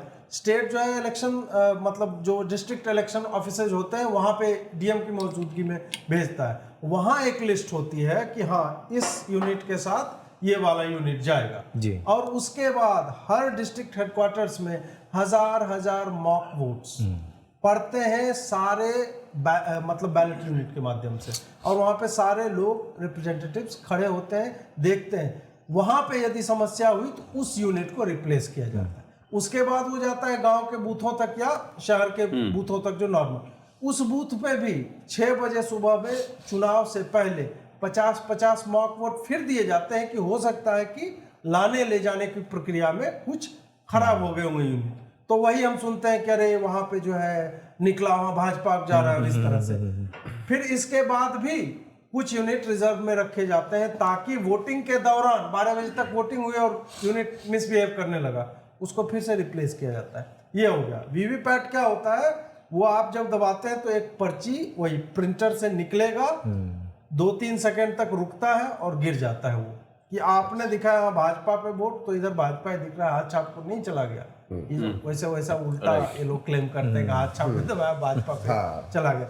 और ये वीवीपैट जो है वो 0.01 या ऐसे ही कुछ ही % बूथ में ये होता है। वो बहुत ही रैंडम होता है, जिसको बाद में सारे वीवीपैट यूनिट को जो काउंटिंग में रिजल्ट आया उसको मैच किया जाता है, ताकि ये पता चले कि पूरे देश में कंट्रोल यूनिट, बैलेट यूनिट में जितने नंबर ऑफ वोट्स गए हैं उतने ही एक्चुअल में भी वोट उसी पार्टी को पड़े हैं। तो ये एक वेरिफिकेशन हो जाता है। इन लोगों की नौटंकी ये थी कि 100% बूथ में वीवीपैट मशीन लगवाओ, पर्चियों की गिनती होनी चाहिए, जो कि इम्पॉसिबल है। पर्चियां हर एक में नहीं आती, बहुत लंबा प्रोसेस, 12-13 दिन लग जाएगा उसको गिनने में। तो इसमें बट क्या है ना कि इसमें जो एक सेकंड जो जितना मुझे पता है इसमें एक चीज तो मैं इसमें ये और ऐड करना चाहूंगा कि जो प्रोसेस आपने बताया ना, उससे पहले का जो प्रोसेस होता है उसमें मशीन बनती है, ईवीएम जो है वो बनती है। तो जो भी संस्थाएं बनाती है, जैसे BELB बनाता है इसे, उन तक को नहीं पता, वो सिर्फ फ्रेमिंग करते हैं, खांचे बनाते हैं। उनको नहीं पता होता कि इस खांचे में कौन सा कैंडिडेट आएगा। वो सॉफ्टवेयर के द्वारा बाद में लोड किया जाता है। बाकी आपने बता ही दिया है। दूसरी चीज जो वीवीपैट वाली बात आई है, जो पर्ची दिखाने वाली बात आई कि भाई 0.01%, आई थिंक रिकॉर्ड जो होता है, इलेक्ट्रॉनिक रिकॉर्ड जो होता है, वो हर पर्ची का हर वोट का हो रहा है। पर्ची केवल 0.01 आ रही है। तो जब अगर किसी को ये वेरिफिकेशन की जरूरत पड़ती है, जैसे कोर्ट वगैरह में होती है, तो ECI के पास पूरा रिकॉर्ड होता है, वो निकाला जा सकता है। देखो भाई, ऐसा है कि हम यही बात कर रहे थे भी थोड़ी देर पहले कि कांग्रेस क्या करती है कि जो समाज है ना उसको उसी दौरान में रखना चाहती है, जैसे 1960-1970 में। और आज भी अगर लोग बैलेट पेपर की या वीवीपैट की डिमांड कर रहे हैं, जैसा कि हम देखते भी सोशल मीडिया बहुत लोग हैं, वो तो कह रहे हैं कि ईवीएम हटा दो, बैलेट से ही होना चाहिए। और उसमें फिर कहा भी है कि जब बैलेट से हुआ करते थे वो जमाने हमने देख रखे हैं। अरे जस्टिस दीपांकर दत्ता ने बोला कि मैं जिस स्टेट से आता हूँ, उसने बोला कि नहीं जर्मनी में तो बोला कि जर्मनी से ज्यादा वेस्ट बंगाल की जनसंख्या है। और तुम हो सकता है भूल गए होगे, हम लोग 60 साल के हो गए, हमें पता है। और हाल ही में एक टीएमसी वाला बैलेट बॉक्स लेके भागा जा रहा था पंचायत में। और हर बार के पंचायत चुनाव में यही होता है। हर बार में।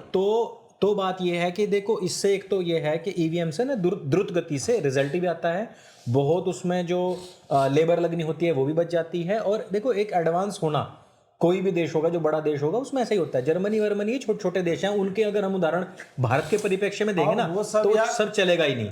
वो सारे लोग नेटवर्क ईवीएम यूज करते हैं, जिसको आप एक्चुअल में हैक कर सकते हो। कोई चीज इंटरनेट से आपने जोड़ दिया, दैट इज हैकेबल। नहीं, वो तो उदित राज कह देगा कि जब आप चंद्रमा पे हैक कर सकते हो तो यहाँ पे ईवीएम क्यों नहीं हैक कर सकते हो, वो भी आ जाएगा, वो तो खैर। लेकिन उसको इस बार मिल गया ना, उसको इस सीट मिला है। नहीं मिला है। नहीं, कहाँ से मिला उसको टिकट? उदित राज को टिकट नहीं मिला दिल्ली से, मिल गया। मिल गया। अच्छा, उसी सीट से मिला के जो पहले वाली थी? पता नहीं, जो भी सीट है। चलो खैर, मिल गया, बहुत अच्छी बात है। मुझे लगा अफ्रीका से दे देंगे, लेकिन ऐसे बेवकूफी वाले सवाल उठाने से टिकट मिलते हैं। तो बात ये है कि देखो, समाज में एक्चुअली ये लोग चाहते यही हैं कि हम इस भारतवर्ष को वही 70s 80s में ही जीवाएं भी। और बहुत सारे लोग हैं जो आज भी कहते हैं कि बैलेट से ही काम करो, वही लोग सपोर्ट भी कर रहे हैं इन सब चीज़ों को। तो अगर आज की तारीख में देखा जाएगा, हम जो बात कर रहे हैं कि भाई ये काउंटिंग होवे और ये सब चीज़ होवे, जो जज ने ये बयान दिया है वो सारे के सारे जितने भी ये लोग थे उनके मुंह पे ना केवल तमाचा है, आगे तक के भी जबान बंद कर दिया। बेल्ट मारा है बहुत तगड़ा। मतलब ये जवाब बहुत जबरदस्त था। जहां हम देख रहे हैं ना कि भाई कोई कह रहा है बखिया उधेड़ देंगे, तो दूसरा एक तो जज ने तो माफी मांगनी पड़ी है ना, ये कोर्ट के बोला जी अजान पे हमने वो कर दिया। और वो केस पता क्या था? वो उमर गौतम का केस चल रहा था। उमर गौतम का रैकेट जो रैकेट चला रहा था हिंदुओं को, आसिफ वाले से जिसका जुड़ा हुआ। हाँ, और वो जानबूझ के, जो उसका वकील था, जानबूझ के वो बार बार बीच बीच में उठ कर नमाज के लिए जा रहा था, यानी कि मैं दिखा सकूं कि मैं एक ऐसे व्यक्ति को रिप्रेजेंट कर रहा हूं जो हिंदुओं को ना केवल कन्वर्ट करता है बल्कि स्टडी में उसके साथ खड़ा हुआ हूं। और मैं भी खुद ऐसा हूं कि मैं यहाँ एक न्याय मित्र छोड़ के चला गया, न्याय मित्र के हवाले छोड़कर चला गया। तो अगर कोर्ट के जज ने बात बोल भी दी तो बंदे को बाद में माफी मांगनी पड़ी, क्योंकि बाकी के जो वकील थे उनको उससे ऐतराज हो गया। तो ऐसे टाइम अगर किसी व्यक्ति का मतलब लोकतंत्र की रक्षा के हेतु कोई इस तरीके का जवाब आता है, मुझे लगा बहुत बढ़िया बात है। और यहाँ ये भी कह सकते हैं कि लो जी 400 पार करवाने मोदी जी, और कितना नीचे गिरोगे, जज ही खरीद लिया। सुप्रीम कोर्ट के बारे में एक और बात मुझे पता चली है। हाँ जी, कि इनके जज, बहुत सारे जज इतने विचित्र बातें क्यों बोलते हैं। इन सब को सरकार की तरफ से एक एक इंटर्न या इसी तरह का कुछ मिलता है, जो ग्रेजुएट होते हैं लॉ के, वो मिलता है। ये लोग क्या करते हैं कि जो जो चीजें लिस्ट हुई है ना, जो केस, उसको दे देते हैं कि भाई देख लेना इसमें क्या है, और पॉइंटर्स बना के दे देना। बहुत सारे जज पढ़ते वढ़ते नहीं, उनका अपने हिसाब से जो है वो चल रहा है, मतलब कि हाँ ठीक है, पॉइंटर्स के बेसिस सुबह में पॉइंटर्स आ गया और ये। लेकिन ये जस्टिस खन्ना और दीपंकर दत्ता तो लग रहा है कि खुद उन्होंने जो है बनाया कि भाई क्या है नहीं है, और तुम उधर से बोलो तो सही, बस आओ तो सही, हम लिखाओ तो सही, हम ले लेंगे अपने उसके बाद तुम्हारी खटाखट एक झटके में तुम्हारा वीवीपैट जो है निकाल प्रिंट आउट हो जाएगा। हाँ, पूरा प्रिंट आउट तो कर ही नहीं, बड़ा अच्छा बोला है। और लोकतंत्र की रक्षा के लिए, और खास तौर पे भारत में इन सब चीज। और मैं तो ये कह रहा हूँ, चलो ठीक है कांग्रेस ने मान लिया, तो भाई पहले तुम जो है ना कर्नाटक, तेलंगाना और हिमाचल प्रदेश में इस्तीफा दिलवाओ। हाँ। और कहो कि हमारी गलती है कि हम इस चीज को लेके आए थे। भाई कौन लेके आया था ये सब चीजें? कांग्रेस के काल में यार एक बात बताओ, इतनी बार ये सारी चीजें आ चुकी है, इतनी बार चैलेंज मिल चुके हैं, आप हैक करके दिखा दो ना। हाँ, इलेक्शन कमीशन ऑफ इंडिया करना है, इसलिए DCI ये कह रहे हैं कि हम तो पहले ही कहा था कि इन्होंने हैक कर लिया, इसलिए तो 400 आई हैं, तभी तो हम 40 से नीचे पड़े हैं। बोल रहे हैं ना प्रियंका, प्रियंका तो बोल रही है 150 से अधिक सीटें नहीं आएंगी। इन्होंने 180, हाँ 180। 8 PM के बाद राहुल गांधी ने 150 बोला है। ये कमेंट 8 PM के बाद था क्या? अगले दिन प्रियंका फिर 150 पे आ जाएगी। क्या कहना चाहते हैं? नहीं, मतलब शाम के 8 बजे के बाद, 8 PM के बाद। दोपहरिया में बोला है, दोपहरिया में। अच्छा, कहाँ? बड़े लोग हैं इनका। बिहार में थे क्या? अरे नहीं, कहीं पे जा रहे थे, उन्होंने जो है वो बोल दिया 150 से। तो यही है उनका फिक्स है। वो बोल रहे हैं कि 400 ये पहले क्यों बता रहे हैं, उनको पता है कि हमने कहाँ हैक कर रखा है। तो नहीं, मोदी ने पहले भी कहा था। पहले क्या आता था? सबसे पहले 2013-14 में 272 प्लस तो आई ना, उन्होंने कहा, फिर दोबारा में कहा 300 प्लस। 272 प्लस भी उन्होंने शुरुआत में नहीं कहा था। वो जब उन्हें लगा ना कि कि अब तो बस कर दिया हमने काम, तब उन्होंने कहना शुरू उसमें जब 294 आ गई थी। इनके बड़े नेता जो थे ना, और बड़े नेता को मैं नाम नहीं लेना चाहता हूँ, उन्होंने कहा कि नहीं आप 272 प्लस का टारगेट मत लीजिए, नहीं हो पाएगा। तो apart from Modi and Amit Shah, nobody was believing कि हम 272 पार कर सकते हैं। इसीलिए जब आप कह रहे हैं ना कि हर सीट पे मोदी चुनाव लड़ रहा है, वो 2014 से ही हर सीट पे मोदी ही चुनाव लड़ है। रहा है। जी बिल्कुल। पीयूष गोयल ने 2019 के चुनाव से मेरे ख्याल 3-4 महीने पहले इंडिया टुडे को कहा था कि 298 से 303 के बीच में सीट आएंगी, 303 आई। 303 आई थी। तो भाई वो पहले अपनी मेहनत करते हैं, उसके आधार पे बात करते हैं। भाई 2014 में तुम्हारी सरकार थी ना, तो उसने तब भी कर ली क्या ईवीएम हैक? बता दो। हैक कर ली भाई। बड़ी अच्छी बात है यार, 10 साल से थे तुम तो, तुम्हारे जमाने में हैक कर ली। लानत तो तुम्हारे ऊपर होनी चाहिए, माफी तुम्हें मांगनी चाहिए। सालो इनसे क्या बोल रहे हो? चलो, ये तो इसमें अब लोग, ध्रुव राठी ने इस पे एक जो वीडियो बनाया था उसमें आई थिंक इसने ये बात उठाई थी कि ईवीएम्स जो है वो भाजपा के कार्यकर्ताओं की गाड़ियों में मिली।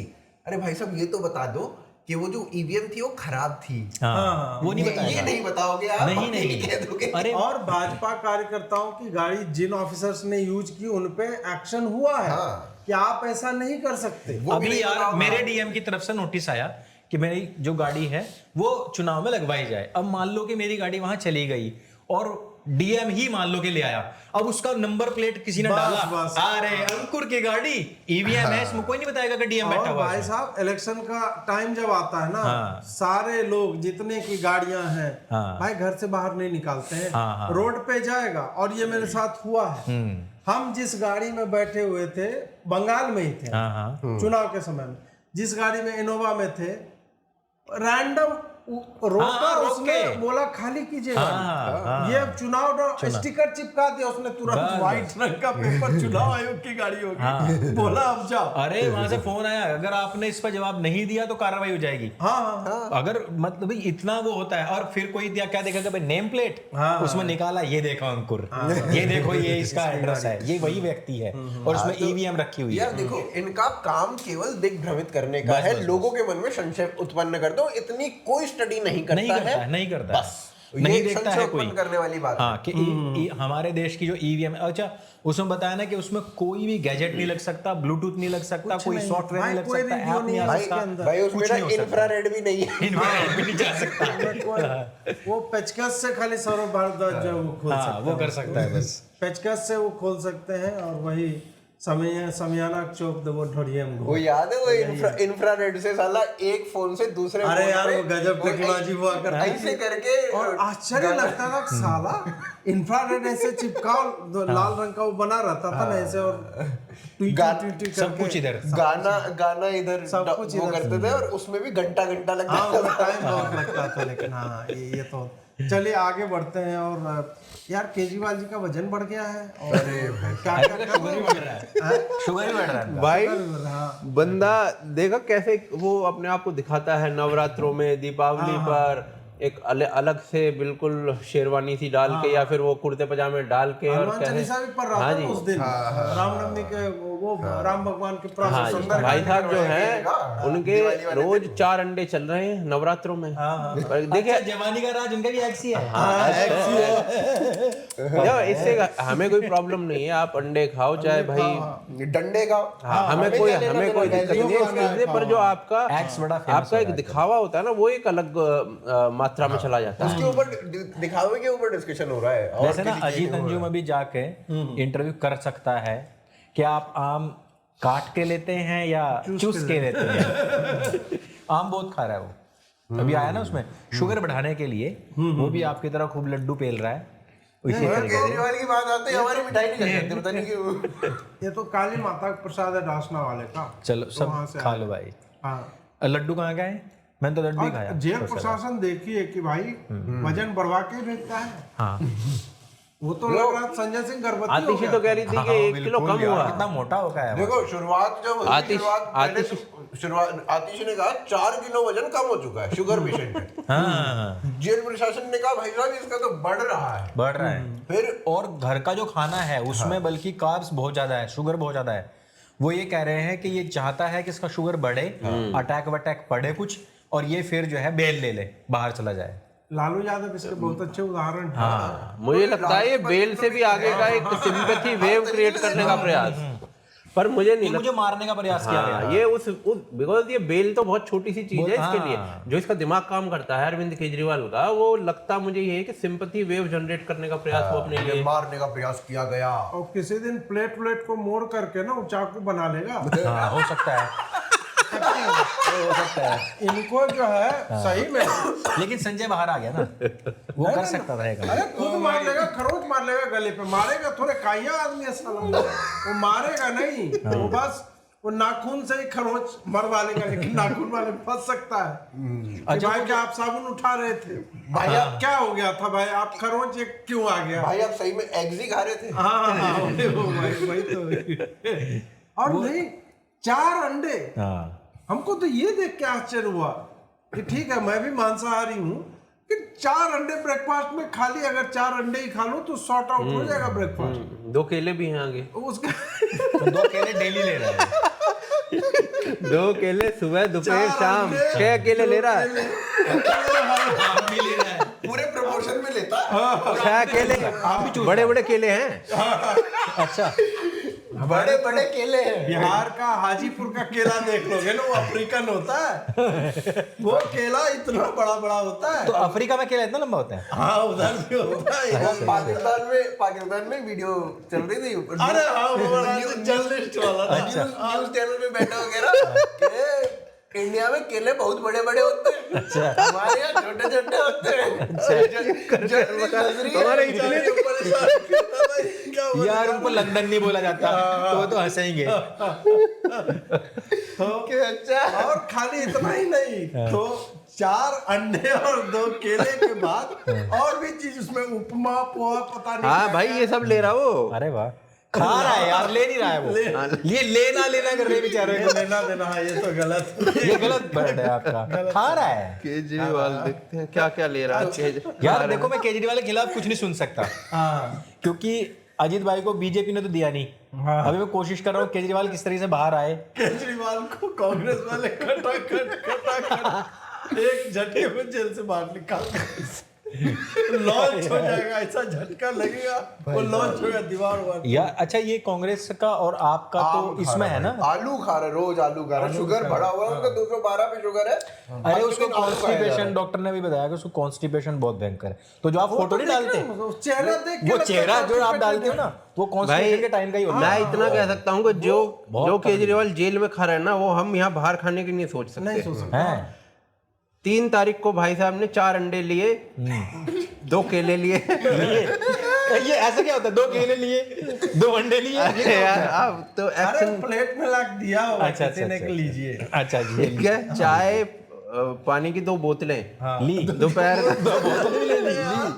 खीरे नहीं खिलाया क्या उसने? खीरे दोपहर को भाई ने राजमा, ले रहा है कि नहीं साबुत? सलाद साबुत ले रहा है या काट? राजमा सब्जी, लिटिल राइस, आलू गोभी, पिकल, हैं? कर्ड, ये मिलता है जेल में। अचार दो- निकल जाता है। घर का खाना है ना भाई। 2 केले और रात को भी 2 केले खाता भाई। दोपहर में रात वो बोला जाता है eggs are the best exercise.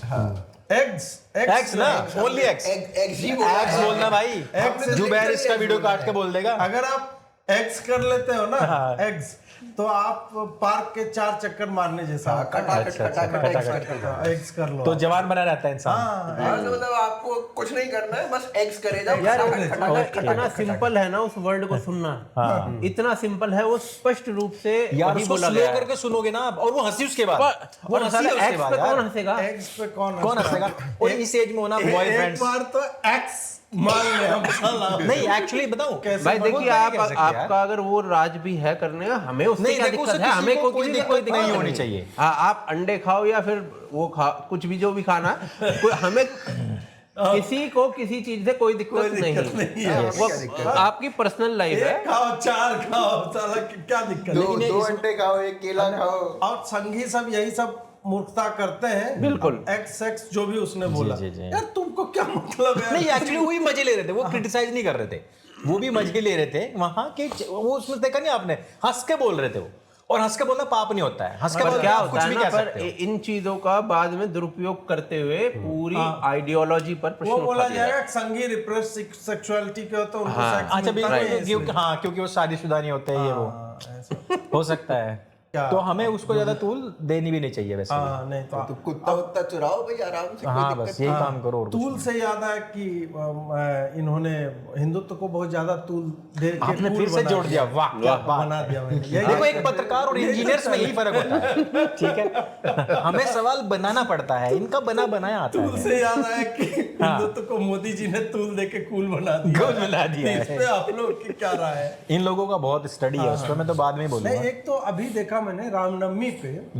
Modi ji went ballistic, हाँ 9-10 ट्वीट अलग अलग भाषाओं में कर रहे हैं। हाँ। सूर्य तिलक, वो चाहता आदमी पैसा पे कर रहा है लंबे ट्वीट करने का, लेकिन नहीं, मैं छोटे छोटे 9 बार करूंगा। 9 बार करूंगा। तो मुझे लग रहा है कि वो प्राण प्रतिष्ठा वाला जो एक तरह से थोड़ा सा डेड हो गया था ना, उसको फिर से पुश करके रिवाइव करने की देखो बात है। चुनाव आज से शुरू होने थे और रामनवमी मात्र 2 ही दिन पहले थी, ठीक है।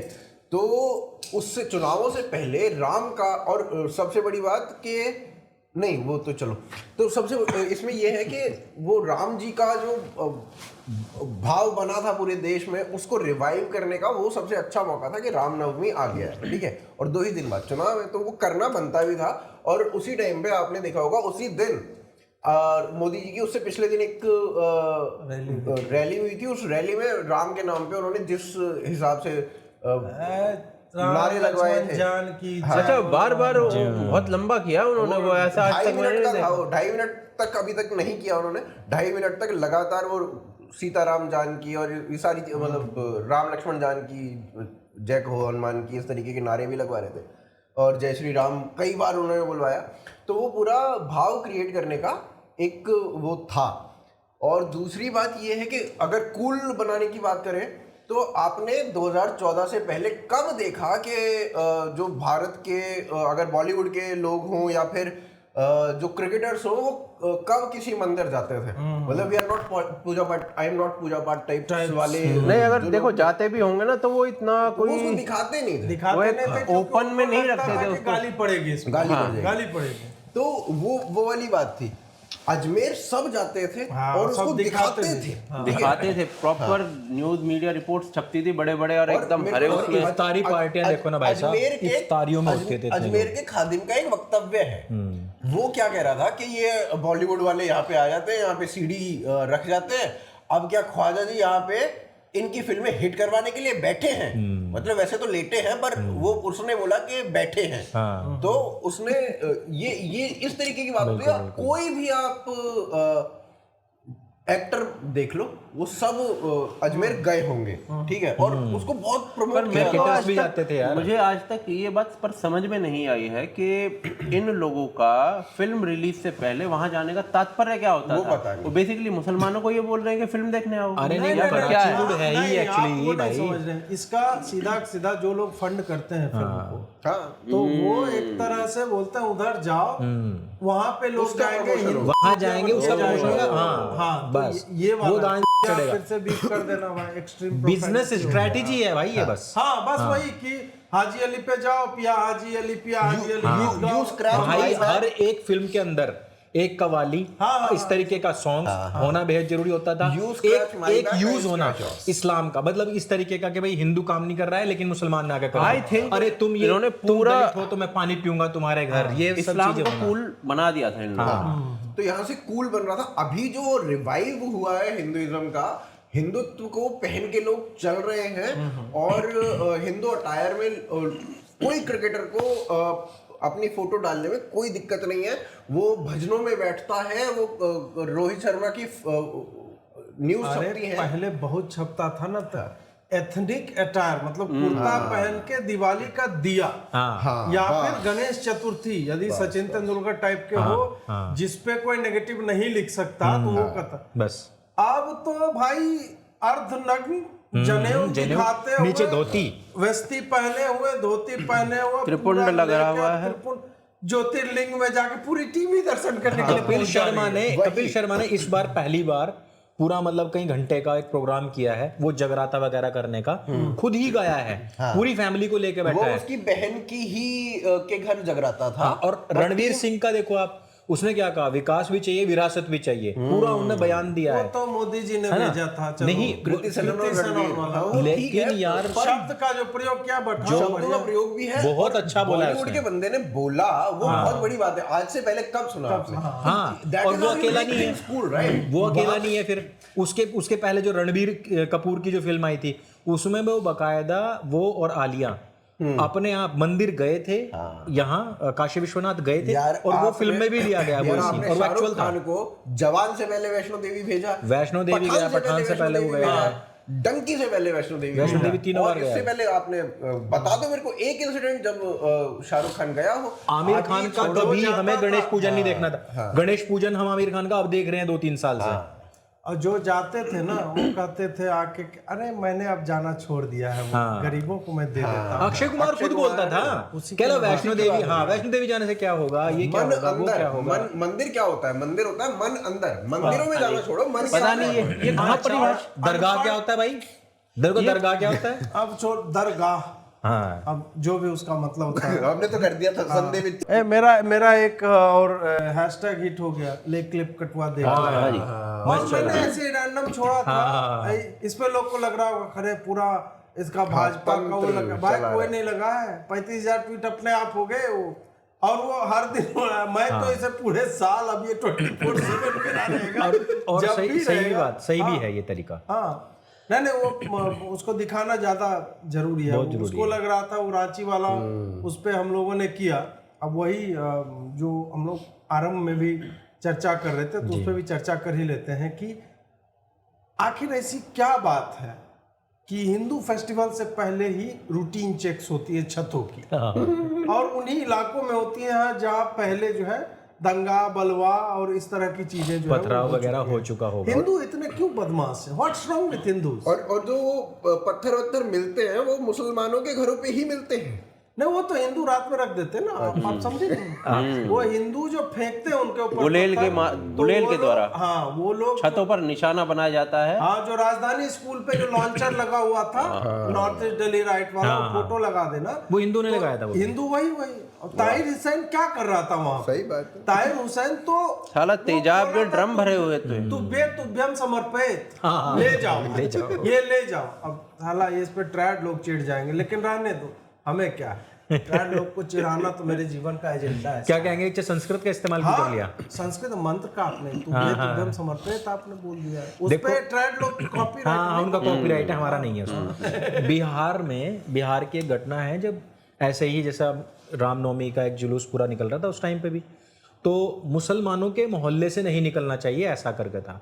तो उस टाइम क्या था कि एक शिला आई थी, तो वो जो बिहार से निकली थी, अरे वो शिला वहाँ शालिग्राम वाली, ये अभी की बात नहीं है, 3-4 साल पहले की। नहीं ये 3-4 दशक पहली बात है। अच्छा, वो तब की बता रहा हूँ मैं आपको कि उस टाइम पे एक शिला आई थी जो वहां से पूजते हुए सब लोग अयोध्या भेजने वाले थे।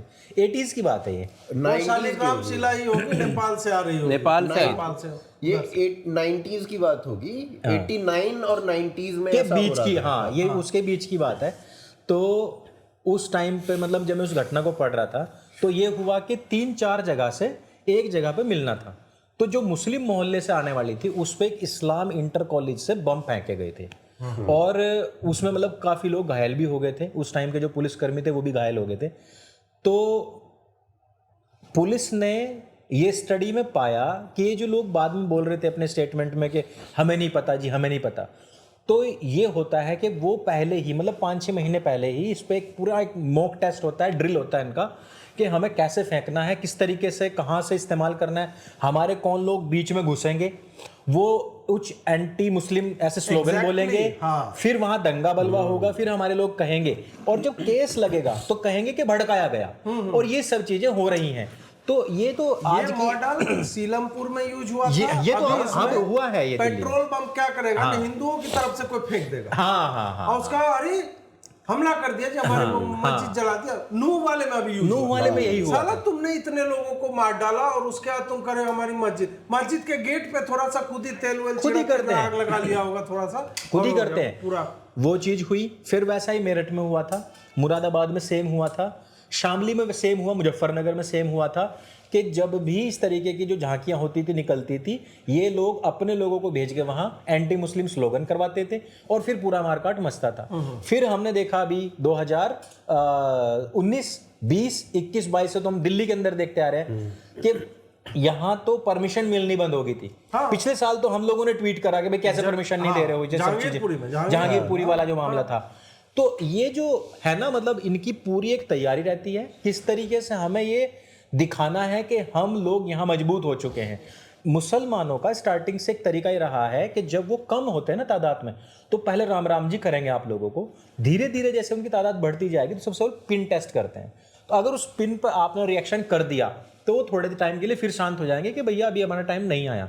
और उस पिन टेस्ट में सबसे पहले अपने बच्चों को भेजते हैं। तो बच्चा आपके मोहल्ले में आएगा, वो सबसे पहले माँ बहन की गाली देगा आपके दरवाजे के आसपास किसी और को, अपने यार दोस्त को, तो देखेगा आपका टेम्परेचर या आपका जो टेम्पर है वो कितना हाई हो रहा है, उस पर नहीं हो रहा है तो फिर वो अगले दिन आपको देगा।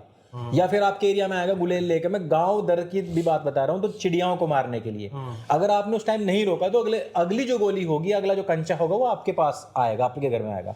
तो ये पिन टेस्ट करना उनका एक तरीका है। जब और तादाद बढ़ जाती है फिर वो ये तरीका अपनाते हैं कि सीधे आपके ऊपर हमला कर देते हैं। तो छतों के ऊपर पत्थर जोड़ना, ईंटें जोड़ना, ये पहले तो पत्थर बकायदा हुआ करते थे क्योंकि उसमें सवाल आ जाता था कि भाई क्यों इकट्ठा कर रखे हैं। अब ये क्या करते हैं, ईंट रखते हैं, कंस्ट्रक्शन मटेरियल। हाँ, कि वही उसने बोला भी कि ये तो कंस्ट्रक्शन मटेरियल है, इसमें तो कुछ उनको बनाना था ऊपर। तो ये तरीके जो हैं बदल गए हैं, लेकिन हिंदुओं के ऊपर पथराव करने का जो तरीका है इनका, और जो कि मजहबी है, जहां पर इनकी सबसे बड़ी यात्रा होती है, मैं नाम नहीं लूंगा, वहां पर भी इसी की प्रैक्टिस करते हैं कि वो जो देखा होगा आपने, बूढ़े बूढ़े अंकल जो हैं वो फेंक रहे हैं, पत्थर मार रहे हैं पत्थर को। एक ना तो वो जो अपनी खुड़ी थी वो उठाई, धाए धाए गए थे पवित्र यात्रा पे, यहाँ से मतलब सैकड़ों किलोमीटर दूर। तो वो जो वहां मारते हैं एक्चुअली वो उसको मानते हैं शैतान, और वही शैतान वो आपको मानते हैं। तो वहां वो नेट प्रैक्टिस करते हैं, फिर यहाँ आपको मारते हैं और इसका मिलता है उनको शवाब। तो वो चीज अगर आपके तीज त्योहार पर कर दी जाए तो एक जगह पर यह बात भी लिखी हुई है कि काफिर की जो भावना है उसको आहत करना भी एक बड़े शवाब के बराबर है। तो आहत करना, उनका वहां से तितर बितर होना, ये उनको एक आंतरिक सुख देता है। ये तो बताया जाता है कि ऐसा करना चाहिए, किताबों में लिखा हुआ है। Yes yes. ये ना आपको पता है, मतलब एनसीईआरटी में अभी तक था ये कि भारत का बंटवारा कैसे हुआ। भारत का बंटवारा होने का जो मुख्य कारण था वो ये था कि मुसलमान जो था वो मस्जिदों में बैठ के इबादत करता रहता था, और हिंदू जो है वो अपनी रैली वैली निकालते थे। उससे क्या होता था, वो डिस्टर्ब होते थे, वो इबादत नहीं कर पा रहे थे, और इबादत ना कर पाने के कारण उन्हें अपना एक मुल्क लेना पड़ा। ये एनसीईआरटी में लिखा हुआ था। ना कुछ भी लिख सकता है। महाराष्ट्र में इस तरीके की बहुत सारी घटनाएं हैं। कैसी रामनवमी पे कोई रैली निकल रही है, उनके लोगों ने पहले पथराव किया, बाला साहब आ गए वहाँ, उधर से वसंतराव देशमुख आ गए, उनमें पूरा वो चल रहा है। लेकिन फिर भी कि राम का नाम यहाँ पे लेना ही नहीं है। और किस प्रकार से इन्होंने तो, बल्कि हम तो कहते हैं कि राम से बड़ा राम का नाम, मुसलमानों ने तो इसको बुनाया है भाई।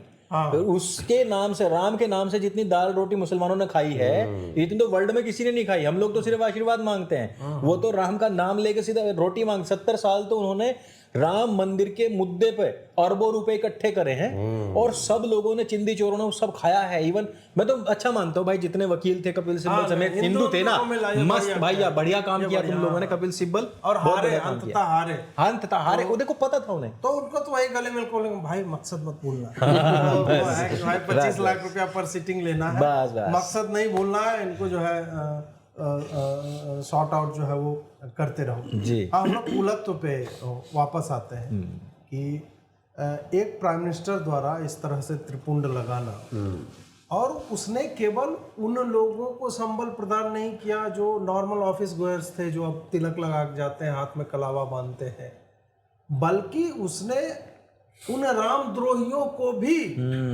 टीएमसी रामनवमी की रैली कर रही है। टीएमसी गाली है कोई यार? नहीं, टीएमसी पार्टी है। अच्छा टीएमसी हो गई ये। अपने आपने येचुरी के सर पे अगर कलश देख लिया ना, तो आपने बहुत कुछ देख लिया। बड़ी बात है भाई। जी जी जी, हम अपना जीवन संपूर्ण मानते हैं। तो ये इसका जो बेसिक पूरा रीजन है, फर्स्ट ऑफ ऑल तो नरेंद्र मोदी गवर्नमेंट जब आई थी उन्होंने एक स्कीम चलाई है जिसको बोलते हैं प्रसाद स्कीम।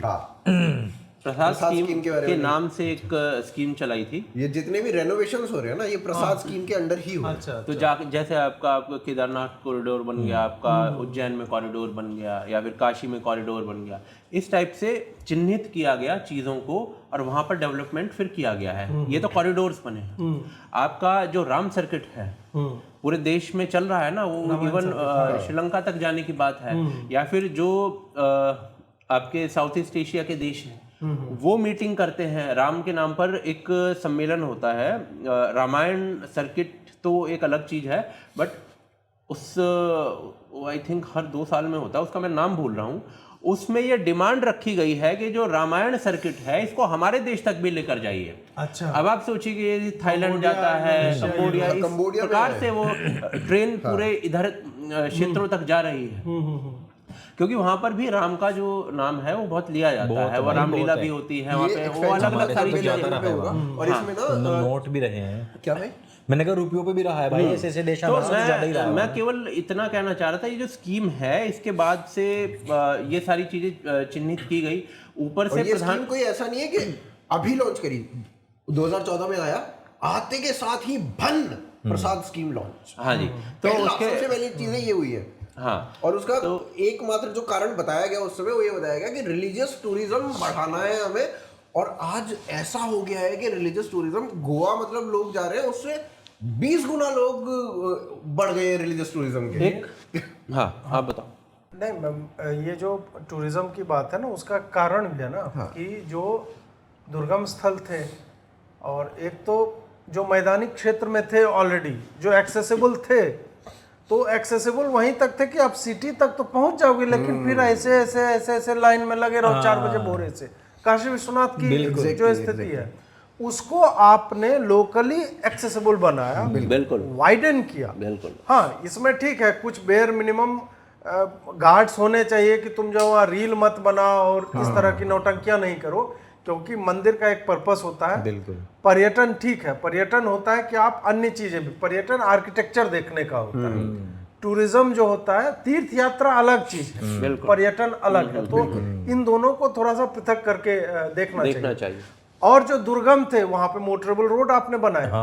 हालांकि हम लोगों का नेचर इतना खराब है, बिहारियों का, यूपी वालों का, हरियाणवियों का, दिल्ली वालों का, कि उत्तराखंड जैसे जगहों पे जाते हैं जहाँ पे आप जाओगे ना शर्म आ जाएगी आपको, केन फेंकने में, दारू पी के, और ये पन्नी फेंकने, और वहां जाके हमने इतनी गंद मचाई हुई है कि वो लोग कहते हैं भाई सड़क मत दो हमें। उनको साला पता ही नहीं चलता कि ये गंदगी कर रहे हैं, उनको पता ही नहीं चलता है कि उनके स्वभाव में आ चुका है। यार ये क्या बात है, सुबह में यार वो लगा, आप ये देखिए अपने घरों के अंदर सब साफ सफाई रख रहे हैं, पर जैसे ही घर के बाहर है, और ये तब है कि 10 साल से कंटिन्यू स्वच्छता के लिए बहुत आयोजन हो रहे हैं, बहुत कार्यक्रम हो रहे हैं। इवन जो नई पीढ़ी है, मैं इन स्टेट्स की भी कह रहा हूँ, इनकी जो नई पीढ़ी है वो बहुत ध्यान दे रही है, लेकिन जो पुराना खून है ना, पुरानी हड्डियां, ये वही हैं, उसी ढर्रे पे ही हैं, और वही है वो। बस मैंने कई बार इसका मुझे लगता है वर्णन किया है। सहस्त्रधारा रोड पर से हम जा रहे थे, अच्छा,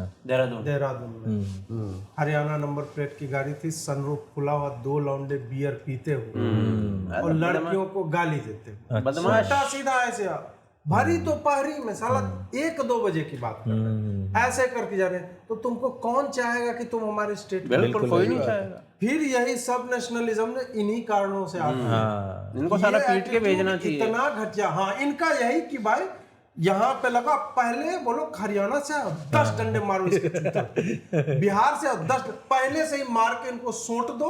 उसके बाद ये जो मैं सारे उत्तर भारत के जितने भी लीचर स्टेट्स हैं, जिनका इंक्लूडिंग माय स्टेट, हम लोग को ये स्वीकारना चाहिए। तो ये किसी एक पर्टिकुलर, हम सब का एटीट्यूड खराब नहीं, आपका सिर्फ हरियाणा वाला काट का वायरल किया जाएगा। हाँ, हरियाणवी लोगों को बोल दिया, और हरियाणा में वो नहीं, हरियाणा के यहाँ बैठे हैं भाई, हम हरियाणा से हैं, हम हरियाणा से हैं, ये बिहार से हैं। इस एटीट्यूड को जो गलती है वो हमें स्वीकार करनी चाहिए, क्योंकि भारत में, नॉट जस्ट हरियाणा बट पूरे भारत में जिस प्रकार के, और ऐसा नहीं है कि हरियाणा में सभ्य लोग नहीं है। हाँ। हरियाणा में सभ्य लोग हैं। हम असभ्य एलिमेंट्स की बात कर रहे हैं जो केवल असभ्य लोगों की बात कर रहे हाँ, हैं। जो केन और लेके वो जाते हैं। असभ्य लोग हर क्षेत्र में मिलते हैं। बिल्कुल। और देखो हरियाणा नहीं यार, का ना, दुखता है, दिल बहुत दुखता है जब इस तरीके की चीजें देखते हैं ना। हरियाणा ब्लड की अगर हम बात करें तो हरियाणा ब्लड ऐसा होता है कि अरे आप पेल दें यार, साले ना देख लेंगे। हाँ, वो देखिए, बिना एक बात रखी जाएगी। फिर वो लठ वाली बात आ जाती है, हमारा लठ हमारी हाँ। वो कोई दिक्कत नहीं। एक अलग थोड़ा कॉन्फिडेंस। हरियाणा का बंदा अलग लेवल पे कॉन्फिडेंस में रहता है। तो फिर वो पर कहीं उसमें भी क्या होता है ना, उसमें कई जगह वो फिर ये जो दिक्कत होती है, एग्जाम्पल थोड़ी बताया गया है ये उसी में ही है इसमें कि पुलिस मेरा कुछ नहीं कर सकती। आप वो साला रूफ से बाहर निकल के बियर मार रहे हो, वो फेंक रहे हो, लड़कियां छेड़ रहे हो, तो नहीं, तो वो मैं सब सिर्फ चीजें उन लोगों गलत के लिए है कह रहा हूँ। और उन गलत चीजों को हमें स्वीकार करना चाहिए कि हमने गलत किया है और उस पे हम रेक्टिफाई काम करो, करें। बस रेक्टिफाई करो। वो बाद में आके बस इतना कहेंगे, सबसे ज्यादा पुलिस में सबसे ज्यादा फौजी हम हरियाणा वालों में। हाँ जी, नहीं, बहुत अच्छी बात है। बहुत अच्छी बात है, दे रहे हो तो लेकिन देश के लिए बहुत काम ऐसे किया है। एलिमेंट्स भी हैं। तो विजेंद्र सिंह की हमने पूजा नहीं की। हाँ बिल्कुल। जब वो मेडल जीत के लाया तो क्या हमने बधाई के संदेश नहीं लिखे? बजरंग पूनिया या है, हरियाणा से इतना साक्षी है, हम ऐसा फोगाट थोड़े बोल रहे हैं सिस्टर्स कि ये हैं। पूनिया और ये फोगाट जो जाके वो गंदा कर रहे हैं। नहीं भाई, जो बियर का कैन लेकर के और सनरूफ खोल करके बदमाशी कर रहे हैं, सिर्फ स्थानीय उनकी लड़कियों को बात। गाली देते हुए जाते हैं, ये स्पेशली उन लोगों के लिए है कि तुम केवल अपना नहीं, तुम हरियाणा का नंबर प्लेट से पता चल गया ना, नहीं तो हो तो तुम हिंदू,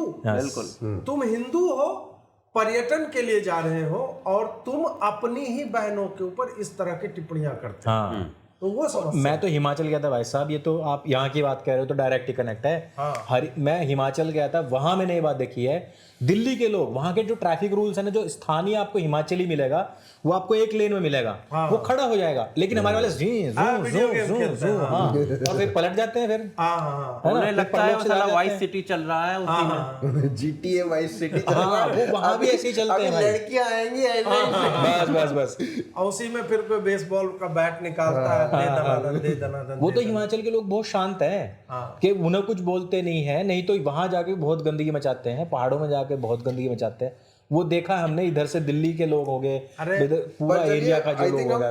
टॉपिक से भटक गए बहुत बहुत ज्यादा। भटक गए। मैं अंत में केवल कूल वाली अगर हम बात करें ना, एक स्कूल में में भी बहुत उसमें सारी चीजें ऐसी रह गई उनमें हैं। मैं कॉरिडोर पे ये पूछना चाह रहा था कि कॉरिडोर के नाम से एक राजनीतिक पार्टी बनी थी, उसकी कितनी सीट आ रही है इस बार?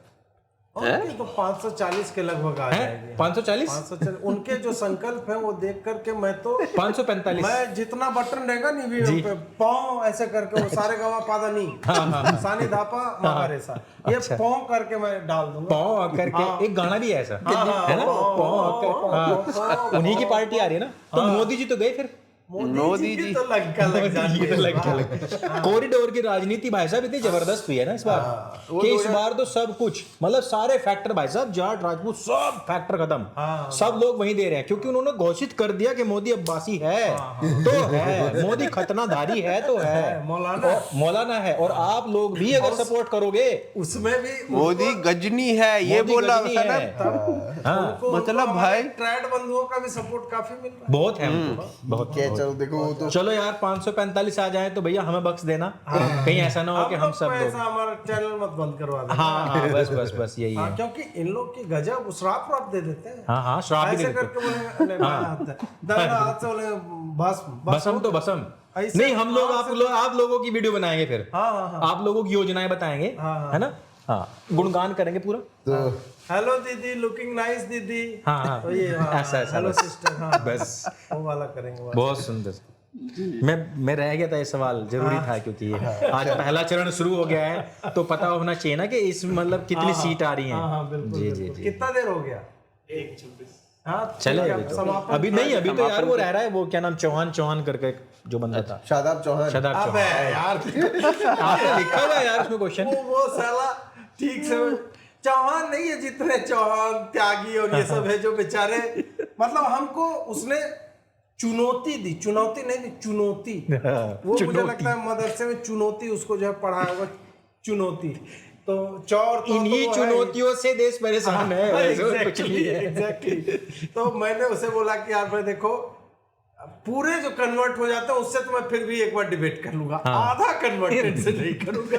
और बेचारा लेकिन उसने बता दिया कि उसके अब्बा यशवंत थे। हाँ, है ना? अब्बा ने बोला पूर्वज, और उसे याद है कि औरंगजेब के जाने के 50 साल बाद। हाँ हाँ तो मुझे ये लगता है यार, जिसका आतंक सबसे अधिक था हाँ और जिसकी लड़ाई राजपूतों से भी थी, सबसे थी, और तुम्हारे जो राजपूत दादा परदादा जो भी उस वक्त रहे होंगे, मतलब उसके जाने के बाद भी इतने डरे हुए थे कि तुमने जो है यार तब भी पैंट में मूत दिया।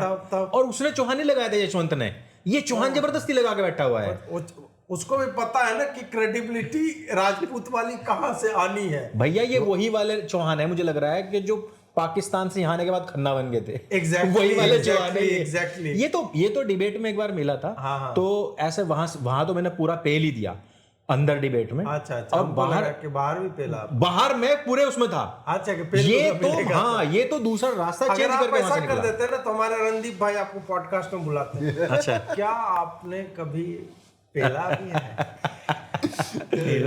मैंने इससे शादाब चौहान से ट्वीट पे पूछा, मैं कहा देख, अगर तेरे में असली राजपूती खून है तो बोल महाराणा प्रताप की जय और अकबर फुद्दू था।